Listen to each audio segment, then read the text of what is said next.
Hello friend. आज की video में हम डिस्कस करने वाले हैं AKTU के जो जावा चल रहा है AKTU में उसका फर्स्ट यूनिट। हम आज पूरा फर्स्ट यूनिट कवर करेंगे। इसके नोट्स आपको वीडियो के डिस्क्रिप्शन में मिल जाएगा। व्हाट्सएप ग्रुप आप उसे ज्वाइन कर लीजिएगा, वहाँ से डाउनलोड कर लीजिएगा। सो तो चलो स्टार्ट करते हैं। स्टार्ट करने से पहले हम आपको कुछ दिखाना चाहते हैं कि जावा जो है आज की इंडस्ट्री में कितना यूज हो रही है। देखते हैं ये जो जावा है, जावा को आप में से कुछ लोग जानते होंगे जो जावा पढ़े होंगे। As a front end back end भी यूज होता है। फ्रंट एंड कुछ लोग नहीं जानते होंगे, बैक एंड में यूज होता है जावा का। फ्रंट एंड में आपको पता होगा एक जेएसपी का कॉन्सेप्ट आता है जिससे आप ऐप बनाते हो। सो आज वो वेब ऐप बनता है। तो आजकल वेब ऐप बनाने के लिए जेएसपी का यूज नहीं होता है, जावा स्क्रिप्ट का यूज मोस्टली होता है। या देखते हैं। इसमें से आप देखिए, पहले गूगल है जो कि जावा का यूज़ करता है। आप जावा स्क्रिप्ट कहीं कहीं सुने होंगे, कुछ कुछ लोग बोलते हैं जावा स्क्रिप्ट कर लो, आपका फ्रंट एंड भी हो जाएगा, बैक एंड भी हो जाएगा। वो गलत है भाई। जावा जो है, जावा स्क्रिप्ट वो बस फ्रंट एंड के लिए है। हाँ, बैक एंड भी होता है इसमें, बट जो इनिशियल स्टेज पे होती हैं कुछ कुछ कंपनियां, वो एज ए बैक एंड में यूज करती हैं जावा स्क्रिप्ट। जैसे ही वो स्टेब्लिश होने लगती हैं, उनको पता चल जाता है उनका यूजर लोड कितना है, कितना उनका सर्वर साइड क्लाइंट कितने आ रहे हैं, कितना लोड बढ़ रहा है, तो वो जावा पर स्विच होने लगते हैं। तो गूगल, फेसबुक हुआ, यूट्यूब हुआ, उसके बाद याहू तो वैसे भी नहीं चल रहा है। इट्स हो गया, तो अमेज़न हो गया। फिर ऐसे-ऐसे आप देखेंगे तो मोस्टली जो है सब जावा का ही यूज़ करते हैं, तो जावा का वेटेज काफ़ी हाई है इंडस्ट्री डिमांड में। सो व्हाई जावा? जावा का आप यूज़ क्यों करते हैं? ये प्लेटफ़ॉर्म इंडिपेंडेंट है। आपका मतलब क्या है प्लेटफ़ॉर्म इंडिपेंडेंस? आप क्या समझते हैं? कुछ लोग बोलेंगे कि हम अलग-अलग डिवाइस पे चला सकते हैं। नहीं भाई, आप ओएस मैक ओएस यूज़ कर रहे होगे, विंडो कुछ यूज़ कर रहे होगे, लिनक्स तो ख़ैर अब नहीं चलता है ज़्यादा। तो आप अगर एक बार इसे जैसे हेलो वर्ल्ड प्रिंट करना है जावा में, तो आप इसे विंडो पर लिख लिए एक बार कोड, फिर उसको आप सेम ही आउटपुट मैक ओएस पे प्रिंट करवा सकते हो, लिनक्स पे। बट अगर आप सी या सी प्लस प्लस लिखे होंगे या अदर लैंग्वेज लिखे होंगे, अगर आप एक बार विंडो पर लिख लिए, फिर आप उसी कोड को लिनक्स पर चलाएंगे तो नहीं, आउटपुट एरर देगा उसमें। इसलिए प्लेटफॉर्म इंडिपेंडेंट है। अगला स्टेप है OOPS, means object oriented programming. हम ओप्स में क्या करते हैं कि जो हमारा रियल वर्ल्ड मॉडलिंग होता है वो हम ओप्स में यूज करते हैं। लाइक एक स्टूडेंट है, वो एडमिशन करवाने आया कॉलेज में, तो कॉलेज वाले उसकी ये क्लॉज क्लॉज बना देंगे। क्लॉज बेसिकली ब्लूप्रिंट होता है। सो क्लास में उस लड़के का जो भी उसका आईडी देंगे, स्टूडेंट आईडी देंगे क्लास में। फिर उसका नेम हो गया, जो भी यूजर की प्रॉपर्टी रहती है वो इनसाइड द क्लास लिख देते हैं। उप्स उप्स का यूज एक तरीके से रियूजबिलिटी में होता है। आप लोग सुने होंगे कि उप्स के पिलर होते हैं इनहेरिटेंस, इनकैप्सुलेशन, पॉलीमॉर्फिज्म, एब्स्ट्रैक्शन। तो उसमें से जो इनकैप्सुलेशन होता है वो डाटा हाइडिंग के लिए यूज होता है।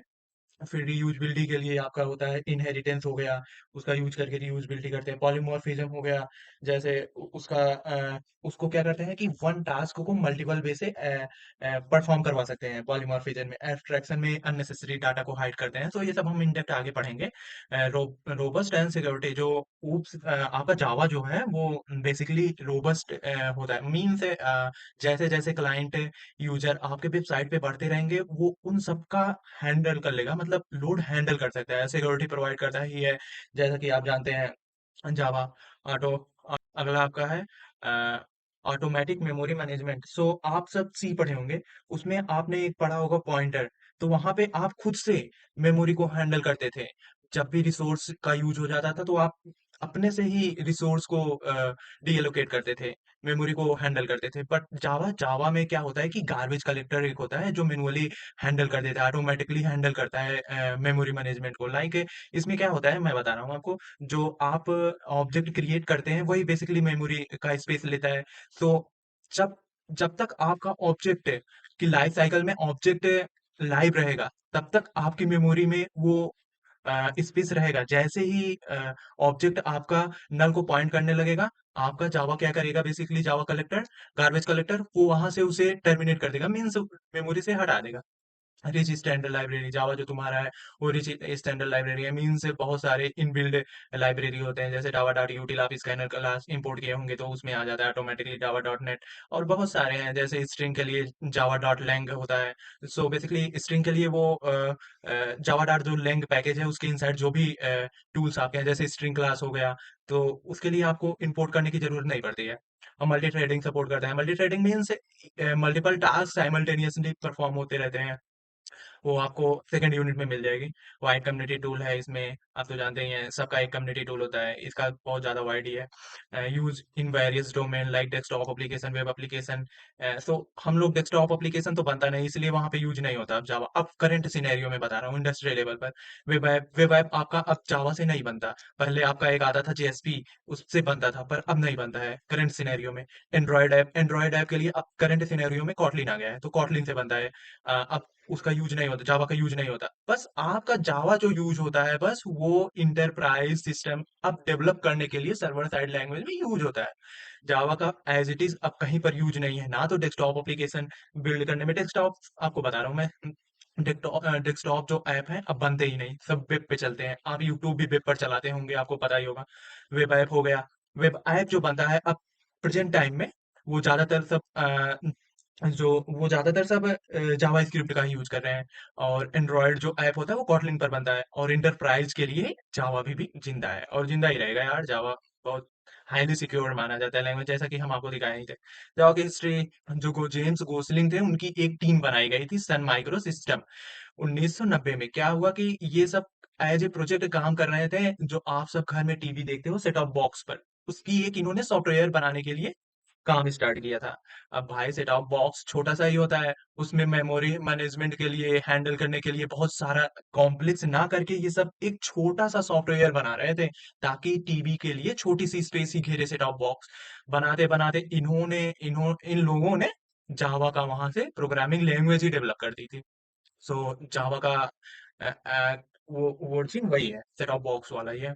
उसके बाद जावा जो ऑफिशियली रिलीज हुआ था 1995 में, पहले इसका नाम था ओक। फिर बाद में इन्होंने जावा टी, ये टी वहां पे पीते थे, तो उससे इंस्पायर होके उसका नाम वो रख दिए थे जावा। फिर ऑफिशियली इसका वर्जन इतने में रिलीज हुआ था। हाँ, ये राइट वन रन एनीवेयर वाला आपको कॉन्सेप्ट पहले ही बताया था, उस पर बेस्ड है। फिर उसके बाद जेडके आया। फिर आप देख लो सन 1910 में शायद ओरेकल ने इसे एक्वायर कर लिया था, ओपन सोर्स दिए थे। बाकी ये सब आप देख सकते हैं।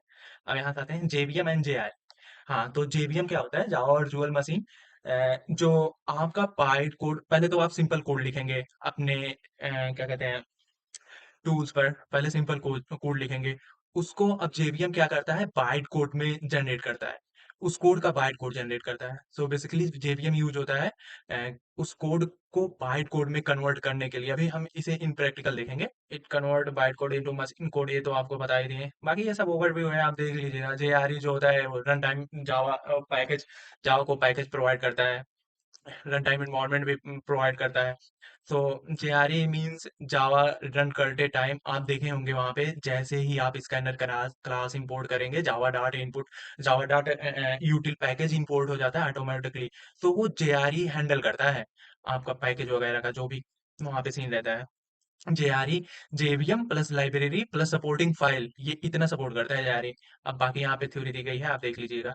जावा इन्वायरमेंट, जावा इन्वायरमेंट में मीन्स कौन कौन सा टूल तुम यूज कर रहे हो, कौन कौन सी लाइब्रेरी यूज कर रहे हो, ये सब जावा इन्वायरमेंट में आ जाते हैं। सो जेडीके तो आपको बताया ही था, जावा डेवलपमेंट किट। ये क्या करते हैं, ये कंप्लीट पैकेज होता है, जो एक तरीके से मान लो ये आप कह सकते हैं कि कंप्लीट पैकेज ही होता है, जो जावा डेवलप्ड की है, जिसको यूज करते हैं हमारे प्रोग्रामर। जैसे जब आप जावा इंस्टॉल किए होंगे, तो वहां से सम प्री डिफाइंड पैकेज आपको मिला होगा, अनजिप किए होंगे उसे, फिर इंस्टॉल किए होंगे।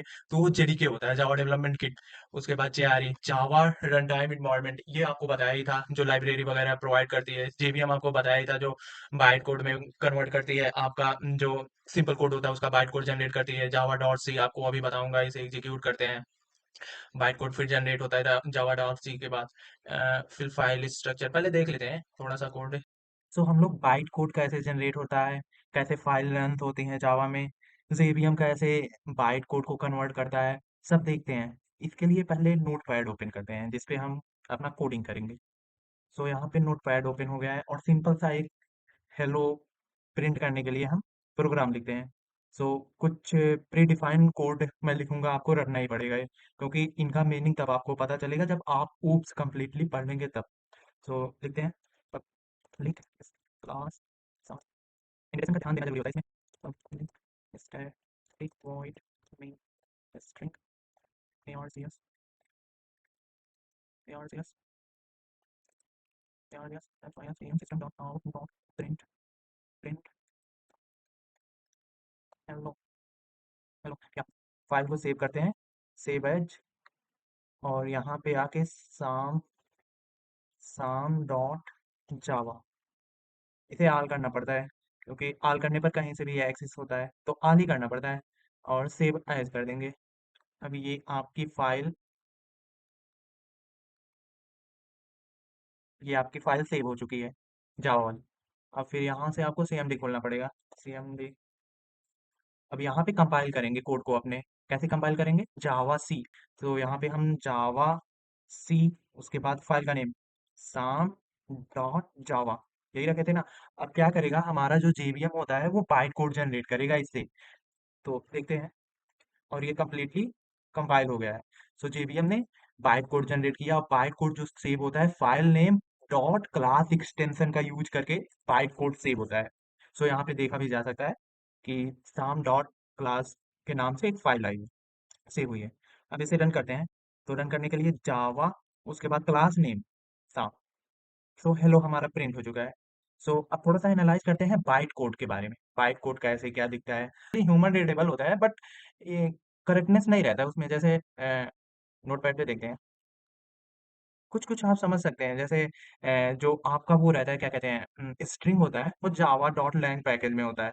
सो ऐसे कुछ एज इट इज आप नहीं जान पाएंगे, पर कुछ कुछ एनालाइज कर सकते हैं। इसमें से हमने क्या क्या देख लिया, बाइट कोड कैसे जनरेट होता है, जेवीएम कैसे बाइट कोड को जनरेट करता है, बाइट कोड का फॉर्मेट क्या होता है, रीडेबल होता है कैसा होता है, सब देख लिए। और जावा कंपाइलर कैसे डॉट सी एक्सटेंशन यूज करके हम लोग कंपाइल करते हैं, और रन कैसे करते हैं जावा डॉट क्लास नेम से। अब थोड़ा सा फाइल स्ट्रक्चर देखते हैं, जावा का कैसे फाइल स्ट्रक्चर होता है। इसके लिए आपको ले चलता हूँ मैं इंटेल से आईडी पर। यहाँ पे आपको जाना पड़ेगा प्रोजेक्ट में, प्रोजेक्ट से आपको एक न्यू प्रोजेक्ट बनाना पड़ेगा, फिर एसआरसी फोल्डर में आके आपको एक पैकेज बनाना पड़ेगा। ऐसा नहीं है कि आपको पैकेज बनाना मैंडेटरी है, यहाँ पे मैं क्लास भी बना सकता हूँ, पर पैकेज जो होता है एक प्रॉपर फोल्डर मिल जाता है आपको आपको सो उसमें आपका सारा जो कुछ भी आप क्लास वगैरह बना के अपना प्रोजेक्ट बनाएंगे उसमें सेव होता जाता है। सो मैं पैकेज का नाम रखता हूँ ए, यहाँ पे मैंने पैकेज बना लिया। अब इनसाइड पैकेज मैं एक क्लास बनाता हूँ, क्लास में डालता हूँ क्लास का नाम मेन, मेन नाम का मैंने क्लास बना लिया, जैसे पी एस बी एम। और उसके बाद यहाँ पे मान लो मैं दो नंबर को ऐड करना चाहता हूँ। सो हम लोग यूजर से इनपुट लेंगे और उसको एनालाइज करेंगे, फिर इसका स्ट्रक्चर देखेंगे कैसे इसका स्ट्रक्चर फॉलो हो रहा है। सो आप तो जानते ही होंगे पहले से थोड़ा बहुत, scanner scan equal to new scanner system dot in, अब इंट लेना है, int num1 equal to scan dot int, ये हो जाएगा int num2 equal to scan dot next int, ऐसा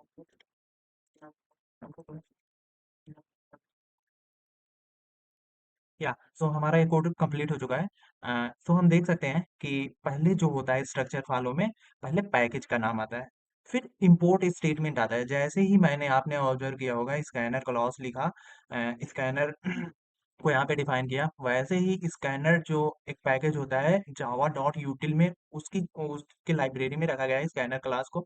तो वहां से स्कैनर इंपोर्ट हो जाता है सीधा डायरेक्टली। सो स्कैनर यहाँ पे इंपोर्ट हो गया। अब उसके बाद हम स्कैनर से इनपुट ले रहे हैं num1 एंड num2, और इनपुट लेने के बाद दोनों को प्रिंट करवा दे रहे हैं ऐड करके। यहाँ ऐसा आउट लिख लेते हैं, insert num1 या इसी तरह करें। सो पहला नंबर हम क्या डालें, पहला डालते हैं 10, दूसरा डालते हैं 10, 20 आ गया आंसर। अब थोड़ा सा और एनालाइज करते हैं। सो पहले पैकेज का नाम आएगा, फिर उसके बाद इंपोर्ट स्टेटमेंट, फिर क्लास आएगा, फिर मेन मेथड आएगा। अब थोड़ा सा इंटरनल स्ट्रक्चर आपको बताते हैं, जावा क्या करता है, जेवीएम क्या करता है। पहले आपका यहाँ पे क्लास खोजेगा, क्लास से आके वो पहले मेन मेथड को ही खोजता है। आप अगर चाहें कि मैं एक मेन मेथड अलग से बना लूँ जावा में, तो ये पॉसिबल नहीं है, क्योंकि जावा कंफ्यूज हो जाएगा ना कि मैं कौन से पहले मेन मेथड को जाऊँ, आप जो बनाए उस पर जाऊँ या इस मेन मेथड पे जाऊँ। सो स्टार्टिंग जो होती है जावा की वो मेन मेथड से ही स्टार्ट होती है। और आपका जो पब्लिक है ये एक्सेस मॉडिफायर है। अभी आप आगे पढ़ेंगे। स्टैटिक इसलिए लगाते हैं क्योंकि इसका ऑब्जेक्ट क्रिएट ना करना पड़े, इसलिए स्टैटिक लगाते हैं। वॉइड आपका रिटर्न टाइप है। अब देखो यहाँ पे स्ट्रिंग, और ये जो सिंबल है ये आपका एरे का सिंबल है। और एरे कौन से टाइप का है? स्ट्रिंग। और नाम क्या है उस वेरिएबल का? नाम क्या है? args। अब देखो, ये जो जावा इनपुट लेता है, यहाँ से जो भी ये आपसे इनपुट लिया है num1 एंड num2, ये एज ए स्ट्रिंग में एरे की तरह लेता है इनपुट। यहाँ पे जो ये लिखा गया है ना, मेन मेथड कॉल करेगा विद द पैरामीटर। हाँ, तो एज ए पैरामीटर लेगा मेन मेथड। ये हो गया आपका स्ट्रक्चर। पहले पैकेज आएगा, फिर इंपोर्ट स्टेटमेंट आएगा, फिर क्लास आएगी, फिर मेन मेथड आएगा। अब फिर इसके नीचे भी आप अपना क्लास बना सकते हैं, जैसे कि देखो, class Ram, public void run name as out hello। सो मैंने यहाँ पे एक क्लास बनाया, अनदर क्लास। उसके अंदर मैंने राम क्लास बनाया, उसके अंदर मैंने एक मेथड बनाया हेलो। अब इसको यहाँ से एक्सेस हम कर सकते हैं, क्यों? क्योंकि जावा पहले आएगा मेन के अंदर। मेन के अंदर ये लाइन बाय लाइन एग्जीक्यूट करके फिर राम का एज ए यहाँ पे हम ऑब्जेक्ट बना के फिर रन मेथड को यहाँ पे हम कॉल कर सकते हैं। लाइक ऑब्जेक्ट बनाते पहले राम का, Ram OBJ is equal to new Ram. अब OBJ dot run, run method को मैंने कॉल कर लिया। अब यहाँ पे मैं रन करूंगा तो ऑब्जेक्ट जो बना है वो ऑब्जेक्ट बनेगा राम का पहले। फिर राम का ऑब्जेक्ट बनने के बाद ओबीजे डॉट राम, राम नाम का आपका मेथड कॉल होगा। लाइक हम लोग इसे देखते हैं, थोड़ा सा विजुलाइज करते हैं कैसे कॉल हो रहा है, बारी बारी से। सो चलते हैं डिबगिंग पर।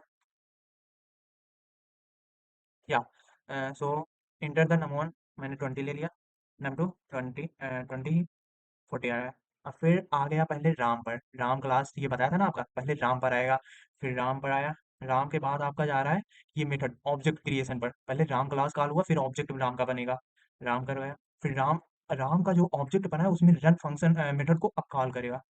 अब ये रन मेथड पर आया, यहाँ से राम का ऑब्जेक्ट से रन पर आया, क्योंकि राम का ऑब्जेक्ट बनाया, फिर वहाँ ऑब्जेक्ट से रन को मेथड को कॉल किया जा रहा है। तो यहाँ पर आया, अब यहाँ पे आपका वो जो हेलो है वो प्रिंट हो जाएगा। टर्मिनेट हुआ, अब प्रोग्राम टर्मिनेट हो गया। सो हेलो आ गया यहाँ पे। आप ऐसे हर फंक्शन, हर एक जावा के प्रोग्राम को एनालाइज कर सकते हैं कहाँ से कहाँ जा रहा है। सो आपका स्ट्रक्चर हो गया है जावा का, बेसिकली सोर्स स्ट्रक्चर हो गया, तो फाइल का स्ट्रक्चर। तो हम क्या पहले बनाए थे? पहले पैकेज डिक्लेरेशन किए थे, ऑप्शनल है, आप डिक्लेयर नहीं भी कर सकते, मैं पहले ही आपसे वहां पर बताया था। पर पैकेज डिक्लेयर करने के बाद आपका एक प्रॉपर फोल्डर बन जाता है, जिसमें कोड आपका एक प्रॉपर मैनर में स्टैंडर्ड वे से रहता है। इंपोर्ट स्टेटमेंट ये ऑप्शनल नहीं है, पर हाँ कुछ कुछ में हो सकता है ऑप्शनल। आप जैसे जब नोट पैड पे करेंगे तो वहाँ पे ऑप्शनल नहीं रहेगा, लेकिन जब आईडी का यूज करेंगे तो वहां से ऑटोमेटिक या फिर नहीं एक्सपोर्ट इंपोर्ट होगा, तब भी वो चल जाता है। क्लास डिक्लेरेशन तो करना ही पड़ेगा आपको। फिर उसके बाद मेन मेथड आपको बताया था, एंट्री पॉइंट मैं बताया था ना, जेवीएम पहले मेन मेथड को ही बुलाता है, मतलब देखता है कहाँ है। फिर अदर मेथड और क्लास मैंने आपको बनाया था, क्लास बनाया था, क्लास के अंदर मेथड भी बनाया था, और उनको रन करा के प्रॉपर दिखाया था। अब ये कुछ इंपॉर्टेंट पॉइंट्स हैं, जैसे पैकेज डिक्लेरेशन ऑप्शनल है, मस्ट भी नहीं है। फिर इंपोर्ट स्टेटमेंट आ जाता है, फिर क्लास आ जाता है, फिर मेन मेथड आता है। Rules for remember, if the class is public, अगर आप जो क्लास बना रहे हैं वो पब्लिक है, तो आपका जो फाइल सेव करोगे किस नाम से करोगे? वो मस्ट है कि आपका जो नेम रहना चाहिए वो फाइल के नेम की ही इक्वल रहना चाहिए। अगर आपका क्लास पब्लिक नहीं है तो फाइल का नेम आप कुछ भी रख सकते हैं, जो आपका मन। कंक्लूजन आप पढ़ लीजिएगा। बाकी इधर आते हैं, compilation fundamental in Java. So compilation तो हम लोग पढ़ ही चुके हैं। जैसे क्या होता है, पहले राइट किए कोड को, फिर उसके बाद कंपाइल किए, कंपाइल करने के बाद बाइट कोड जनरेट होता है, बाइट कोड जनरेट कर ही लिए थे, फिर जेवीएम मेन मेन मेथड को कॉल करता है। सो जेवीएम जो होता है वो इंटरप्रेटर लाइन बाय लाइन भी रीड करता है, और वन टाइम में भी अपने कोड को एग्जीक्यूट करता है। आपको बताया था ना, जावा जो है वो interpreted language plus compile time दोनों है। इंटरप्रेटेड भी है और कंपाइल्ड भी है, जावा दोनों है। टूल इन्वॉल्व, ये आप बाकी पढ़ लीजिएगा, ये सब थ्योरी ही है। बाकी आपको बताया था जेवीएम कैसे dot class file dot class generate करता है बाइट कोड, और जेआरई जो होता है वो आपका रन टाइम इन्वायरमेंट प्रोवाइड करता है, सम बिल्डिंग लाइब्रेरीज प्रोवाइड करता है। बाकी कंक्लूजन आप पढ़ लीजिएगा। सो क्लास पढ़ते हैं। Class, class is a blueprint. अभी हम इसे इन प्रैक्टिकल करके देखेंगे क्या होता है क्लास, कैसे क्या। बस इतना समझ लीजिए, क्लास एक ब्लूप्रिंट होता है ऑब्जेक्ट का। ऑब्जेक्ट जो होता है वो इंस्टेंस होता है किसका? तुम्हारा क्लास का। और कंस्ट्रक्टर जो होता है वो इनिशियलाइज करता है ऑब्जेक्ट को। और मेथड क्या होता है? मेथड जो सर्टेन एक्शन परफॉर्म करता है, एक्शन मॉडिफायर। पहले इनको इन प्रैक्टिकल करके देखते हैं। सो पहले एक क्लास बनाते हैं स्टूडेंट नाम का। Class student. अब स्टूडेंट की कुछ प्रॉपर्टी होंगी, जैसे कि स्टूडेंट की आईडी होगी, स्टूडेंट का नेम होगा। सो पहले नेम लिखते हैं। नेम स्ट्रिंग टाइप होगा, स्ट्रिंग नेम। मान लो स्टूडेंट आईडी हो गई, int S ID. Student ID हो गई, में बना देता हूँ, लाइक void स्टूडेंट एक्ट। इसमें हम स्टूडेंट का एक्शन लिखा देंगे, एस आउट। तो ये हो गया आपका क्लास। क्लास क्या होता है? क्लास जो होता है ब्लूप्रिंट होता है किसका? ऑब्जेक्ट का। अब क्लास का हम ऑब्जेक्ट बनाते हैं मेन क्लास में, स्टूडेंट ओबीजे न्यू स्टूडेंट। अब हम बारी बारी से नेम और स्टूडेंट आईडी ये सेट करेंगे स्टूडेंट की। OBJ dot dot name is equal to OBJ dot S ID is equal to S ID या J X OBJ dot student X या। तो हम लोग यहाँ पे एस आउट नेम। सो इसे रन करते हैं और देखते हैं आउटपुट क्या आता है। पहले हेलो है, यहाँ पे प्रिंट करा है पहले। सो हेलो आएगा। अब नाम हमने सेट किया था साम, तो नाम इनडायरेक्टली यहाँ पे आया और सेट हो गया साम। उसके बाद यहाँ पे जब हमने स्टूडेंट को कॉल किया, सो इसमें नेम को एज ए यहाँ पे आपका नेम प्रिंट हो गया बेसिकली। ये हो गया क्लास। और उसका ऑब्जेक्ट कैसे क्रिएट करते हैं ये हम सीख चुके हैं। अब आगे देखते हैं क्या था। Method constructor. कंस्ट्रक्टर, पहले कंस्ट्रक्टर बताता हूँ। कंस्ट्रक्टर जो होता है वो इनिशियलाइज करता है एक ऑब्जेक्ट को, और कंस्ट्रक्टर जो होता है वो same as a class name बनता है। और कंस्ट्रक्टर का कुछ रिटन टाइप नहीं होता, जैसे स्टूडेंट का कंस्ट्रक्टर बनाते हैं स्टूडेंट। और कंस्ट्रक्टर ये बन रहा है आपका स्टूडेंट का। अब स्टूडेंट में हम यहाँ से कुछ पास करेंगे, जैसे कि आप कंस्ट्रक्टर कॉल करते ही आपको क्या देना है? आपको नेम में देना है साम, और एज में देना है आपको लाइक स्टूडेंट आईडी में देना है आपको 1। इसमें इनपुट हम क्या लेंगे? स्ट्रिंग स्ट्रिंग नेम नेम और इंट आईडीएस आईडी। अब यहाँ से हमने जो यहाँ से आप शाम को नेम और एस आई डी को 1 दिए हैं, यहाँ पे आप असाइन कर सकते हैं एक एक को। यहाँ से फिर इंडिविजुअली हम जो एक एक ऑब्जेक्ट डॉट नेम करके फिर उसका नाम असाइन करते थे वो नहीं करना होगा। यहाँ से डायरेक्ट कंस्ट्रक्टर से ही हो जाएगा असाइन। असाइन वो वैल्यू, जैसे this dot name is equal to name. अब कुछ लोग पूछेंगे दिस क्यों लगाएं? सो जब यहाँ पे नेम एंड ये नेम दोनों इक्वल होता है तो दिस लगाना पड़ता है। क्यों? क्योंकि कंफ्यूज होता है, हो जाता है आपका ये जो जावा है, ये कंफ्यूज हो जाता है कि कौन सा नेम आप यहाँ पे इन दोनों में से लिखे हैं। सो दिस लगाने से क्या होता है, उस क्लास के करंट इंस्टेंस वेरिएबल को रिफरेंस करने लगता है यहाँ पे। सो ये जो दिस वाला नेम है ये इस इंस्टेंस वेरिएबल को रिफर कर रहा है, और ये जो दिस है ये कंस्ट्रक्टर के दिस शाम को ये जो नेम है ये इस कंस्ट्रक्टर कॉल में शाम को रिफर कर रहा है। सो ये दिस इसलिए यूज करते हैं, this dot S I D is equal to S I D. या सो एक एक वैल्यू असाइंड हो चुकी है। सो इस प्रोग्राम को अब हम एक बार रन करते हैं और एनालाइज करते हैं। हेलो प्रिंट हो गया, नाम है जो यहाँ से हमने जो असाइंड किया था वो प्रिंट हो गया शाम। फिर से देखते हैं एक बार हम लोग क्या किए, हम लोग एक अपने से क्लास बनाए स्टूडेंट का। फिर उनकी सम प्रॉपर्टी डिफाइन किया, जैसे स्टूडेंट का नेम हो गया, फिर स्टूडेंट आईडी हो गई। फिर उसके बाद हम लोग एक कंस्ट्रक्टर बनाए। क्यों कंस्ट्रक्टर? हम लोग यहाँ से ऑब्जेक्ट बनाकर इनकी वैल्यू असाइन कर सकते थे, लेकिन हम लोग कंस्ट्रक्टर से करते हैं ताकि जो मैनुअली करना पड़ता है एक एक वैल्यू यहाँ से वो ना करना पड़े। कंस्ट्रक्टर क्या करता है कि जो तुम्हारा क्लास नेम रहेगा उसके नेम के इक्वल ही बनेगा। फिर नो रिटर्न टाइप होता है, पब्लिक होता है। यहाँ से एक एक वैल्यू यहाँ पे रिफर्ड हो जाएगी। फिर दिस दिस जो होता है करंट इंस्टेंस वेरिएबल को रिफर करता है। और फिर उसके बाद एक एक को हम लोग प्रिंट करा लें। अब आगे देखते हैं। कंस्ट्रक्टर हो गया, यही है कंस्ट्रक्टर। ये क्लास है, क्लास कार का कंस्ट्रक्टर यहाँ पे बना दिए, क्लास के नेम से ही रहेगा। और स्ट्रिंग को एज ए इनपुट ले लिए कलर को। फिर उसके बाद कलर को सी से असाइन कर दिए। अब कुछ लोग बोलेंगे यहाँ पे दिस क्यों नहीं लगाए? भाई यहाँ पे कलर और ये सी दोनों इक्वल नहीं है, इसलिए यहाँ पे दिस नहीं लगा। अब फिर मेथड देख लेते हैं। मेथड क्या होता है, यही मेथड है आपका वॉइड एंड स्टूडेंट एक्ट। ये जो होते हैं ये मेथड होते हैं जो सर्टेन एक्शन को परफॉर्म करते हैं। इसमें जैसे हेलो और स्टूडेंट का नेम प्रिंट किया गया है। सो यही है बेसिकली मेथड। बाकी यहाँ पे दिया गया है मेथड में वही क्लास बना लिया गया है, फिर वॉइड, फिर ड्राइव नाम का एक मेथड बना लिया गया है, फिर कार इज ड्राइव दिखा दिया। एक्सेस मॉडिफायर, ये क्या होता है कि आप कौन से क्लास को या कौन सी वेरिएबल को कब एक्सेस कर सकते हैं, ये एक्सेस मॉडिफायर बताता है। जैसे कि आप किसी वेरिएबल के आगे पब्लिक लगा दिए, पब्लिक लगा दिए तो क्लास में, पैकेज में, सब क्लास में, ग्लोबली कहीं पर भी उसे एक्सेस किया जा सकता है। प्राइवेट लगा दिए तो क्लास इनसाइड क्लास, डिफॉल्ट लगा दिए तो क्लास एंड पैकेज, प्रोटेक्टेड लगा दिए तो क्लास, पैकेज और सब क्लास, ग्लोबली कहीं पर भी एक्सेस कर सकते हैं। ये एक्सेस मॉडिफायर है, मैंने सब बता दिया, आप देख लीजिएगा उसमें से। एंड आते हैं आपका स्टैटिक मेंबर। पहले इसका टाइप देखते हैं। स्टैटिक मेंबर चार टाइप का होता है। पहला होता है स्टैटिक वेरिएबल, जो शेयर होता है across all the object in memory allocated. आप क्लास बनाए, फिर उसमें बहुत सारे मेथड डिफाइन किए, और एक आपने इंस्टेंस वेरिएबल को स्टैटिक बना दिया है।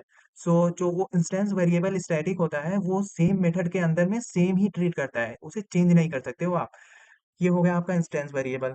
अब मेथड को अगर स्टैटिक आप बना दे रहे हो, तो उसमें आपको ऑब्जेक्ट क्रिएशन की जरूरत नहीं पड़ेगी, आपको ऑब्जेक्ट क्रिएट ही नहीं करना पड़ेगा। अब थोड़ा सा इसका प्रैक्टिकल व्यू लेते हैं। आप जो यहाँ पे देखते हो स्टैटिक, स्टैटिक और ये वॉइड और मेन ये मेथड का नेम हो गया, फिर स्टैटिक क्यों लगा है? भाई मैं आपसे पहले ही बताया था, स्टैटिक जब लग जाता है तो उसका ऑब्जेक्ट क्रिएट नहीं करना पड़ता है। आप यहाँ देख रहे हैं कहीं पे भी मेन का ऑब्जेक्ट हमने बनाया, जैसे यहाँ पे स्टूडेंट क्लास है, तो मैंने स्टूडेंट क्लास का यहाँ पे ऑब्जेक्ट बनाया है। और यहाँ पे हम देख रहे हैं मेन क्लास है, तो मेन का हमने यहाँ पे कहीं पर ऑब्जेक्ट बनाया है? नहीं बनाया ना। स्टैटिक लगाने पर आपको उसका ऑब्जेक्ट क्रिएट नहीं करना पड़ता है। सो ऑब्जेक्ट नहीं क्रिएट कर सकते हैं। स्टैटिक ब्लॉक, ये ओनली वन टाइप का होता है। अभी हम सबका प्रैक्टिकल करके देखेंगे कि जब क्लास इनिशियलाइज होता है तभी ये एग्जीक्यूट हो जाता है। Static member. So what is static member? In Java, static member are associated with the class itself। इसका मतलब क्या है?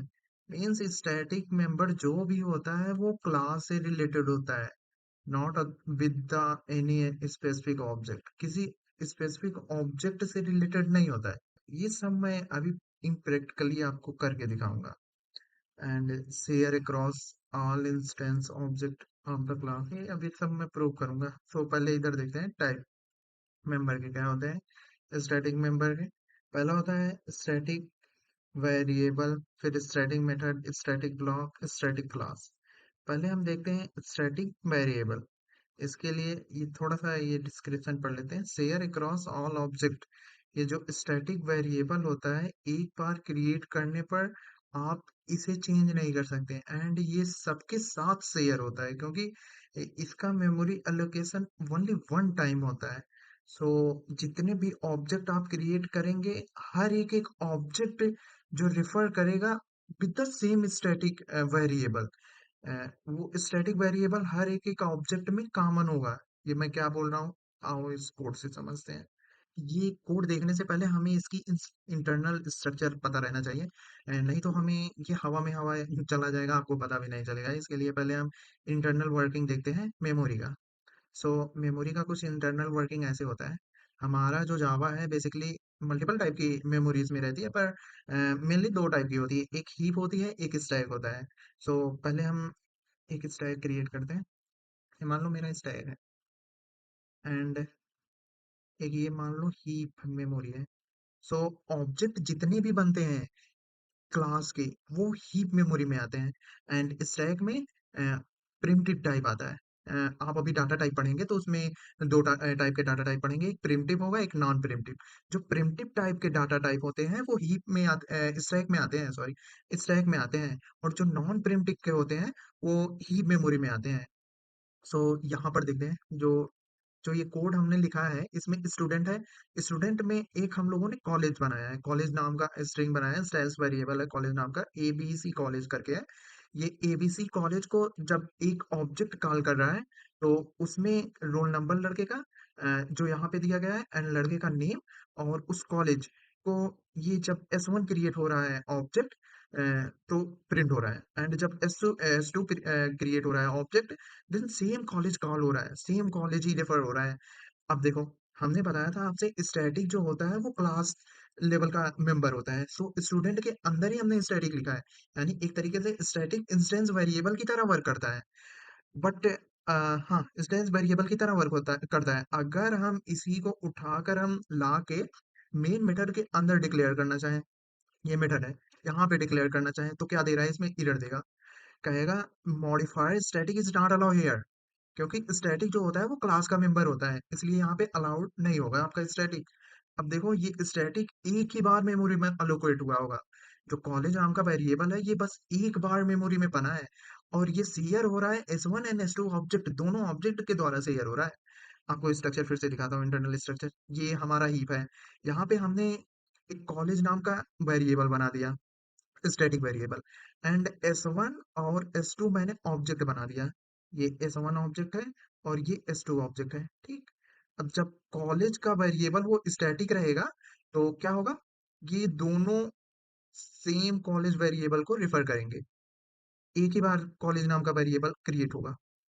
लेकिन अगर हमने इसे स्टैटिक नहीं बनाएंगे, तो जब S1 क्रिएट होगा तो S1 सेपरेटली एक कॉलेज नाम का वेरिएबल बनाएगा, एंड S2 आल्सो एक कॉलेज नाम का वेरिएबल बनाएगा। ये रेफर करेगा S2। सो यहाँ पे मेमोरी कंजम्पशन भी हो रहा है, एंड रियूजेबिलिटी हो ही नहीं रही है, क्योंकि यहाँ पे आप रियूजेबल कर देते थे, एक ही रेफर कर देता है इस कॉलेज को, इस कॉलेज से ही रेफर कर देते। एंड यहाँ पे देखो, अपना एक सेपरेट ये बना रहा है कॉलेज नाम का वेरिएबल, एक यहाँ पे बना रहा है। स्टैटिक होने की वजह से ये हीप में आके स्टोर हो जा रहे हैं, दोनों दोनों अलग अलग मेमोरी कंज्यूम कर रहे हैं। सो जो स्टैटिक वेरिएबल बनते हैं, वो बेसिकली शेयर्ड होते हैं एक दूसरे ऑब्जेक्ट से। मेन फंडा यही है। सो स्टैटिक वेरिएबल हो गया, एंड स्टैटिक मेथड है अब बचा है। तो पहले हम स्टैटिक मेथड देखते हैं। या सो सपोज हम इसमें हम एक मेथड बना रहे हैं, वो public static void details. Details नाम का एक हम लोग वो बनाते हैं, मेथड बनाते हैं, और आउट हेलो। या सो अब हम इस मेथड को बिना ऑब्जेक्ट इस मेन क्लास का बनाए एक्सेस कर सकते हैं। देखो कैसे, मान लो हमने इसका पहले, अगर ये नॉर्मल स्टैटिक मेथड नहीं होता, तो पहले हम इसका मेन क्लास का ऑब्जेक्ट बनाते हैं, फिर उस ओबीजे डॉट डिटेल करके उसको एक्सेस करते हैं।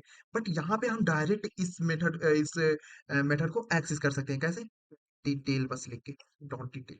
अब यहाँ पे हम इस मेथड को डायरेक्ट एक्सेस कर सकते हैं without making the object of the main class. देखो हेलो प्रिंट हो गया यहाँ पे। ओके, सो स्टैटिक मेथड देख लिए, स्टैटिक वेरिएबल देख लिए। अब स्टैटिक ब्लॉक रह गया। स्टैटिक ब्लॉक क्या होता है कि आपकी क्लास के लोड होने से पहले ही स्टैटिक ब्लॉक चल जाता है। लाइक एग्जांपल से देखते हैं।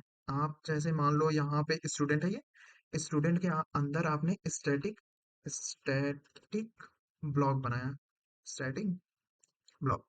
अब यहाँ पे आपको कोई इसेंशियल इंफॉर्मेशन प्रिंट करना है। जैसे ही आपका मेन मेथड लोड होगा, उसके पहले ही आपका स्टैटिक ब्लॉक चल जाएगा। जैसे कोई इसेंशियल इंफॉर्मेशन प्रिंट करना है, like my my YouTube name is, YouTube name is Sushant. अब मुझे ये प्रिंट करना है, ठीक। क्लास लोड होने से पहले ही ये प्रिंट हो जाता है। लाइक एग्जांपल से देखते हैं, अभी दिखाएगा क्या। यहाँ पर देख सकते हैं आप, माई यूट्यूब नेम इज सुबसाब, पहले ही प्रिंट हो गया। भाई अगर प्रिंट होना रहता, तो पहले फ्लो कंट्रोल फ्लो से देखते हैं। पहले जेवीएम आएगा मेन क्लास से ये जाएगा, पहले मेन मेथड को देखेगा। मेन मेथड के अंदर में पहले एक S1 नाम का ऑब्जेक्ट है। S1 नाम के ऑब्जेक्ट में कंस्ट्रक्टर पास किया गया है सौरभ, एंड रोल नंबर 1। तो यहाँ पे आएगा, यहाँ पे पहले सौरभ आएगा स्ट्रिंग में, तो नेम हो जाएगा सौरभ एंड रोल नंबर हो जाएगा 1। ठीक, यहाँ पे सेट हो जाएगा उसको।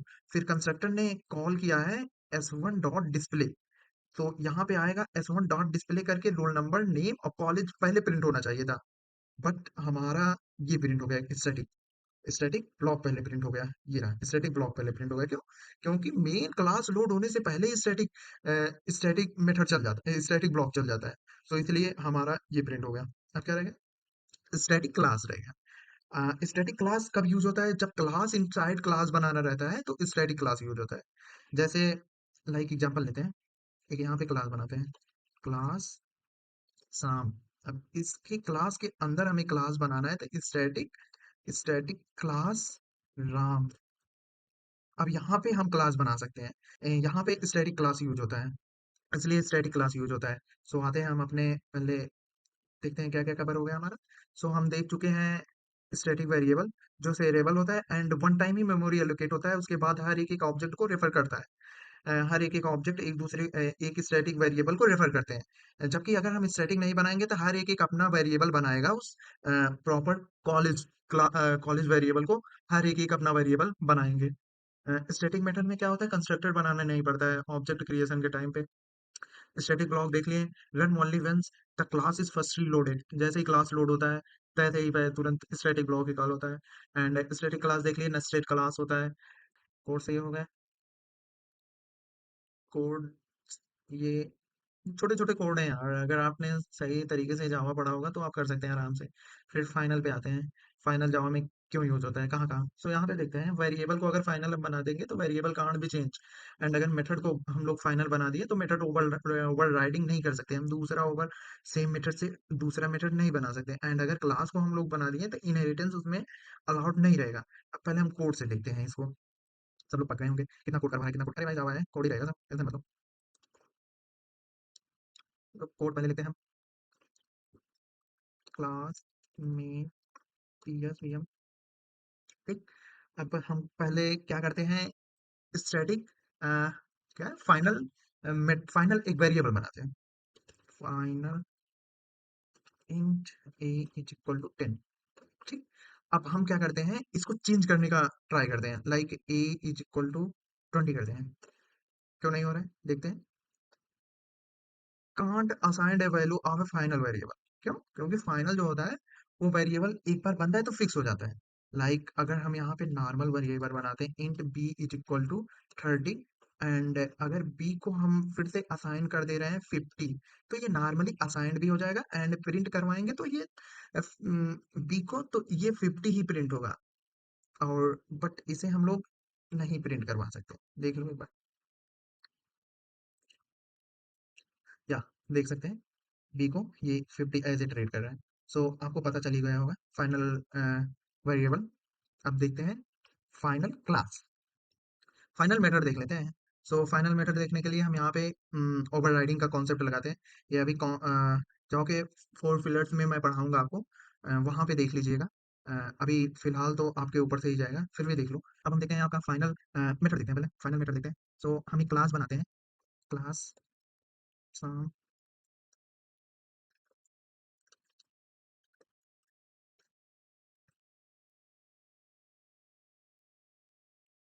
अब एक दूसरी क्लास बनाते हैं जो एक्सटेंड करेगा शाम को।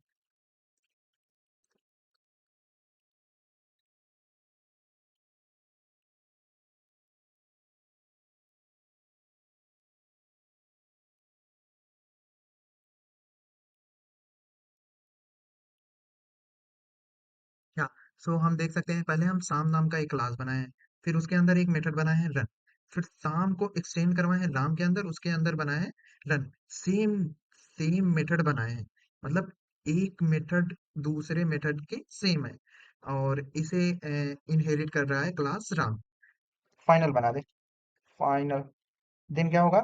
अब हम इसको ओवरराइड नहीं कर सकते।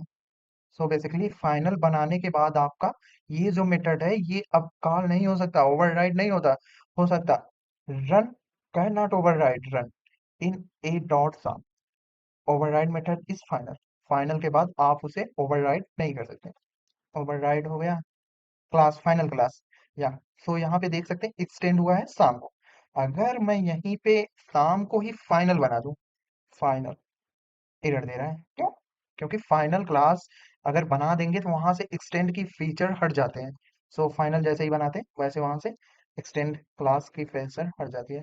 अब यहाँ पे देख लेते हैं, पहले मैंने एक वेरिएबल बनाया, फाइनल वेरिएबल बनाया, फाइनल वेरिएबल बना के उसको असाइन किया, फिर फाइनल मेथड बनाया, फाइनल मेथड को हम ओवरराइड नहीं कर सकते, फिर फाइनल क्लास बनाया। आगे चलते हैं और पढ़ते हैं कमेंट। कमेंट बेसिकली कमेंट एक तरह का सिंबल होता है हमारे कोड में, जो कोड के एग्जीक्यूशन को रोक देता है।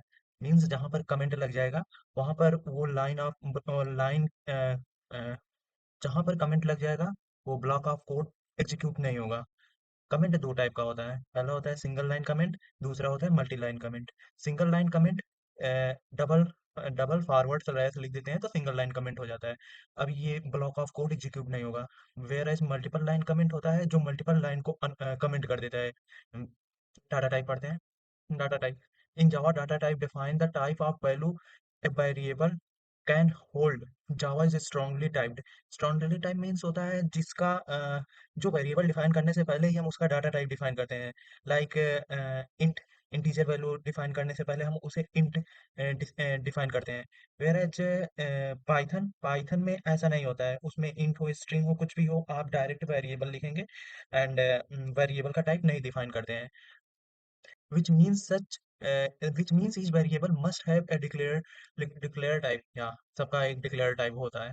तो डाटा टाइप दो टाइप का होता है, पहला होता है प्रिमिटिव डाटा टाइप, दूसरा होता है नॉन प्रिमिटिव डाटा टाइप। तो प्रिमिटिव डाटा टाइप क्या होते हैं? दीज आर इनबिल्ड इन इन जावा। ये ये जो डाटा टाइप है ये जावा में पहले से ही बिल्ड किए गए हैं। They store actual value not reference, mean इनका कुछ एक्चुअल वैल्यू होगा प्रिमिटिव डाटा टाइप का। कुछ टाइप के होते हैं जैसे बाइट हो गया, सॉर्ट हो गया, इंट हो गया, लॉन्ग हो गया, फ्लोट हो गया, डबल हो गया, कैर हो गया, बुलियन हो गया। फिर इनके कुछ डिफॉल्ट वैल्यू होते हैं, लाइक बाइट का जीरो हो गया, सॉर्ट का जीरो, इंट का जीरो। और अगर किसी का ऑब्जेक्ट बनाकर आप उसकी डिफॉल्ट वैल्यू देखेंगे तो वो नल पॉइंट करता है। बाकी सब आप तो पढ़ ही सकते हैं। और यहाँ पे एग्जांपल दिया गया है, सी पढ़े होंगे, सी प्लस प्लस, उसमें डाटा टाइप वही वाला उठा लेना यार नोट्स। तो non primitive data type user define होते हैं। और जावा प्रोवाइड करता है सम क्लासेस, जैसे कि तुम्हारा हो गया स्ट्रिंग, स्ट्रिंग क्लास है जो कि जावा प्रोवाइड करता है। अ, जो एक्चुअल वैल्यू नहीं स्टोर करते हैं, बट हाँ वैल्यू का रेफरेंस जरूर स्टोर करते हैं। ये हो गया नॉन प्रिमिटिव डाटा टाइप। फिर सम कोड दिए गए हैं यहाँ पे, आप देख लीजिएगा। इजी ही है यार, बस आप लिख लीजिएगा वैसे ही। और थोड़ा सा इसका इंटरनल स्ट्रक्चर आपको बता दें, बता देते हैं। देखिए, जो आपका प्रिमिटिव डाटा टाइप होता है वो स्टैक में स्टोर होता है और एक्चुअल वैल्यू स्टोर होती है प्रिमिटिव की। लाइक जब आप लिखते हैं int, int A is equal to 5, so ये ए जाके आपके स्टैक में इस यहाँ पे मेमोरी एलोकेट होता है ए की, ए यहाँ पे स्टोर हो जाता है और ए पॉइंट करता है 5 को। ए की वैल्यू होती है 5। और उसमें ऑब्जेक्ट में क्या होता है कि ऑब्जेक्ट जो बनता है वो हीप मेमोरी में बनता है। फिर ये सब पढ़ लीजिएगा आप। उसके बाद आते हैं वेरिएबल। वेरिएबल क्या होता है? A variable in Java is a named memory location use to store data. The value store in variable can change during the program execution. So variable क्या होता है? जो वैल्यू की एक मेमोरी में एक लोकेशन सेट करता है वैल्यू को स्टोर करने के लिए। Like int A is equal to 5 है, तो ए जो है आपका वो वेरिएबल है और वही रेफर करेगा स्टैक में जा करके तुम्हारे वैल्यू 5 को। और ए की वैल्यू आप एग्जीक्यूशन के टाइम पे चेंज कर सकते हैं। लेकिन हमने फाइनल की वर्ड पढ़ा था जहाँ पे हम फाइनल लगाने के बाद वैल्यू को चेंज नहीं कर सकते हैं। सो वो भी याद रखिएगा। पहले आएगा डाटा टाइप इंट जो हो गया तुम्हारा, और फिर वेरिएबल नेम जो कि हम ए लिए थे, और वैल्यू इज इक्वल टू 5 अभी बताए हैं जस्ट। बाकी वेरिएबल तीन टाइप के होते हैं, पहला होता है लोकल वेरिएबल, दूसरा होता है इंस्टेंस वेरिएबल, और तीसरा होता है स्टैटिक। स्टैटिक आपको बता चुका हूँ ऑलरेडी, जो शेयर्ड होते हैं ऑब्जेक्ट के, डिफरेंट ऑब्जेक्ट में शेयर्ड होते हैं सेम वेरिएबल। पहला होता है लोकल वेरिएबल। लोकल वेरिएबल जो होता है इनसाइड ए मेथड लिखा जाता है। वेयर एज इंस्टेंस वेरिएबल जो होता है इनसाइड क्लास होता है, बस बट आउटसाइड मेथड होता है। स्टैटिक वेरिएबल तो आपको बताया ही था, लाइक लोकल वेरिएबल हो गया, ये मेथड है। मेथड के अंदर मैंने इंट 5 लिखा है तो ये जो है इसका स्कोप कहाँ रहेगा? ये इनसाइड मेथड ही इसका स्कोप रहेगा, आउटसाइड मेथड नहीं जाएगा। सो हम ये इन 5 को इनसाइड मेथड ही एक्सेस कर सकते हैं। ये लोकल वेरिएबल हो गया। इंस्टेंस वेरिएबल वो वेरिएबल होते हैं जो इनसाइड क्लास रहते हैं but outer side the method method रहते हैं। सो इंस्टेंस वेरिएबल हो गया। और स्टैटिक वेरिएबल तो आपको बताया ही था, जो इनसाइड क्लास रहते हैं बट आउटसाइड मेथड रहते हैं, but it's declare with the help of the static keyword. ये हो गए ऑपरेटर। ऑपरेटर क्या होते हैं? Operator are specific symbol use to perform some operations on variable and value such as arithmetic, comparison, logical, etc. Operator some predefined symbol होते हैं जो certain action perform करते हैं, लाइक आप जानते होंगे अरिथमेटिक 7 ऑपरेटर होते हैं। Arithmetic operator operator relational operator, logical operation operator, assignment operator, unary, bitwise, ternary. तो अर्थमेटिकल ऑपरेटर पढ़ते हैं जैसे एडिशन हो गया, सब्सट्रैक्शन हो गया, मल्टीप्लिकेशन, डिवीजन, मॉडुलस, ये आ गए आपके arithmetic operator. Relational operator whereas जिसका यूज होता है equal to, not equal to, greater than, less than, greater than, equal to, less than, equal to, ये सब रटने वाली चीजें आपको रटनी ही पड़ेंगी। लॉजिकल ऑपरेटर में लॉजिकल एंड हो गया। यहाँ पे लॉजिकल और था जो कि कट गया है, यहाँ पे डबल वर्टिकल बार आएगा, यानी ये कर्सर के जैसा ही दो सिंबल रहेंगे। सो जब दोनों ट्रू होंगे वैल्यू तो लॉजिकल एंड ट्रू आएगा, तो ट्रू वैल्यू आएगी। और लॉजिकल आर में मिनिमम वन वैल्यू ट्रू होनी चाहिए। और लॉजिकल नॉट में क्या होता है, वन का जीरो हो जाएगा, जीरो का वन, ये तो सब बचपन से ही पढ़ रहे होंगे। असाइनमेंट ऑपरेटर क्या होता है, असाइन करता है वैल्यू को, like A is equal to five, A की वैल्यू अब फाइव हो गई। A plus is equal to two means A is equal to A plus two, यानी ए की वैल्यू में पहले टू ऐड होगा, A is equal to five पहले से ही था तो ए में टू ऐड कर देंगे तो सेवन हो जाएगी, यानी आपकी ए की वैल्यू सेवन हो गई। ये शॉर्टकट ऑपरेटर होता है, असाइनमेंट ऑपरेटर। फिर यूनरी ऑपरेटर आ जाता है। यूनरी में जैसे इंक्रीमेंट वाला क्या होता है, first use then increment, and ये वाला क्या होता है, फर्स्ट इंक्रीमेंट देन यूज। ऐसे सेम इसका भी होता है, लॉजिकल नॉट होता है, ये सब पढ़े ही होंगे आप। बिटवाइज ऑपरेटर में बिटवाइज एंड होता है। बिटवाइज एंड क्या करता है, वही होता है सेम, जब दोनों ट्रू होंगे तो ट्रू आएगा, नहीं तो फॉल्स आएगा। बिटवाइज और यहाँ था, और नहीं है, हट गया लग रहा है। तो वर्टिकल बार होता है, और एक ही वर्टिकल बार होगा। एक्सॉर, बिटवाइज एक्सॉर क्या होता है, जब दोनों वैल्यू ट्रू होती हैं तो वैल्यू फॉल्स आती है, एल्स एल्स ट्रू आती है। And bitwise complement, bitwise complement क्या होता है, वन को जीरो, जीरो को वन कर देगा। लेफ्ट से राइट से आप जानते ही होंगे। तो टर्नरी ऑपरेटर क्या होता है, टर्नरी ऑपरेटर एक तरह से कंडीशनल कंडीशनल स्टेटमेंट होता है जो सिंगल लाइन में एक कंडीशन को एग्जीक्यूट करवाता है। ये देखिए, अगर ए इक्वल, ए ग्रेटर देन बी है, क्या ए ग्रेटर देन इसमें बी है, नहीं, बी बड़ा है। अगर ए ग्रेटर देन बी है तो ए प्रिंट होगा, एल्स बी प्रिंट होगा। सो यहाँ पे क्या है, यहाँ पे तो ये फॉल्स हो जा रही है वैल्यू, सो बी प्रिंट होगा। सो बी प्रिंट हो गया, मैक्स जो वैल्यू आई है वो बी आ गई यहाँ पे। टर्नरी ऑपरेटर है। कंट्रोल फ्लो पढ़ते हैं। Control flow statement control the execution path of a program based on the condition और लूप। क्या होता है ये फ्लो, कंट्रोल फ्लो क्या करता है, जो कोड होते हैं, कोड के फ्लो ऑफ कंट्रोल को डिसाइड करता है। कंट्रोल फ्लो कितने टाइप के होते हैं, तीन टाइप। पहला है कंडीशनल। सो कंडीशनल में इफ आता है, एल्स आता है, इफ एल्स आता है, स्विचिंग आता है, एंड लूपिंग में फॉर लूप आता है, व्हाइल लूप आता है, डू व्हाइल लूप आता है, ब्रांचिंग में आता है तुम्हारा ब्रेक, कंटिन्यू, रिटर्न। सो कंडीशनल पहले देखते हैं। कंडीशनल में पहले आता है इफ। सो इफ वाला तो है नहीं। इफ में क्या होता है, इफ पहले आएगा फिर उसके अंदर कंडीशन लिखे जाएंगे। अगर कंडीशन ट्रू हुई तो वैल्यू एग्जीक्यूट होगी अंदर की, नहीं तो टर्मिनेट हो जाएगा कोड। ये इफ वाला हुआ। अगर एल्स इफ जब आएगा तो पहले इफ ब्लॉक चलेगा, अगर इफ ट्रू हुआ तो उस ब्लॉक के अंदर की वैल्यू चलेगी, एल्स एल्स ये वाली वैल्यू चल जाएगी, अगर ब्लॉक इफ की ट्रू नहीं हुई तो। सो हम देख रहे हैं कि कंडीशनल में क्या होता है, अगर वैल्यू ट्रू होती है तो ओनली वन टाइम जो एग्जीक्यूशन आप कोड हो रहा है वो चल रहा है। वेयर एज लूपिंग में क्या होता है कि जब तक वैल्यू ट्रू आ रही है तब तक लूप चलता रहेगा, जैसे ही वैल्यू फॉल्स आ गई लूप टर्मिनेट हो जाएगा। ब्रांचिंग में क्या होता है, आपका लूप चलता रहेगा, लेकिन जैसे ही ब्रेक आएगा या कंटिन्यू आएगा, रिटर्न आएगा, सम एक्शन परफॉर्म होगा, लाइक ब्रेक आया तो लूप टर्मिनेट हो जाएगा, कंटिन्यू आया तो उस सर्टेन पॉइंट पे लूप स्किप हो जाएगा, एंड रिटर्न आते ही वो ब्लॉक ऑफ कोड पूरा टर्मिनेट हो जाएगा। सो स्विचिंग तो देख लिया है। स्विच में क्या होता है, पहले int day is equal to two है, स्विच लिखेंगे, फिर उसके अंदर केस लिखेंगे, फिर उस स्विच लिखेंगे, फिर वैल्यू लिखेंगे। अब वैल्यू जिस केस से मिल जाएगी वो एग्जीक्यूट हो जाएगा, एंड फिर ब्रेक हो जाएगा। एंड डिफॉल्ट भी होता है, लेकिन जैसे ही यहाँ पे जो वैल्यू रहेगी पहले स्विच के बाद वही खो जाएगा। जब ये वाली वैल्यू इस केस में से किसी में नहीं मिलेगी तब डिफॉल्ट एग्जीक्यूट होता है। वैसे फॉर ब्लॉक क्या होता है, इंट, पहले फॉर ब्लॉक में क्या होता है, तीन वैल्यू लिखे जाते हैं। First initialise value, then condition check होता है, देन अपडेट स्टेटमेंट रहता है।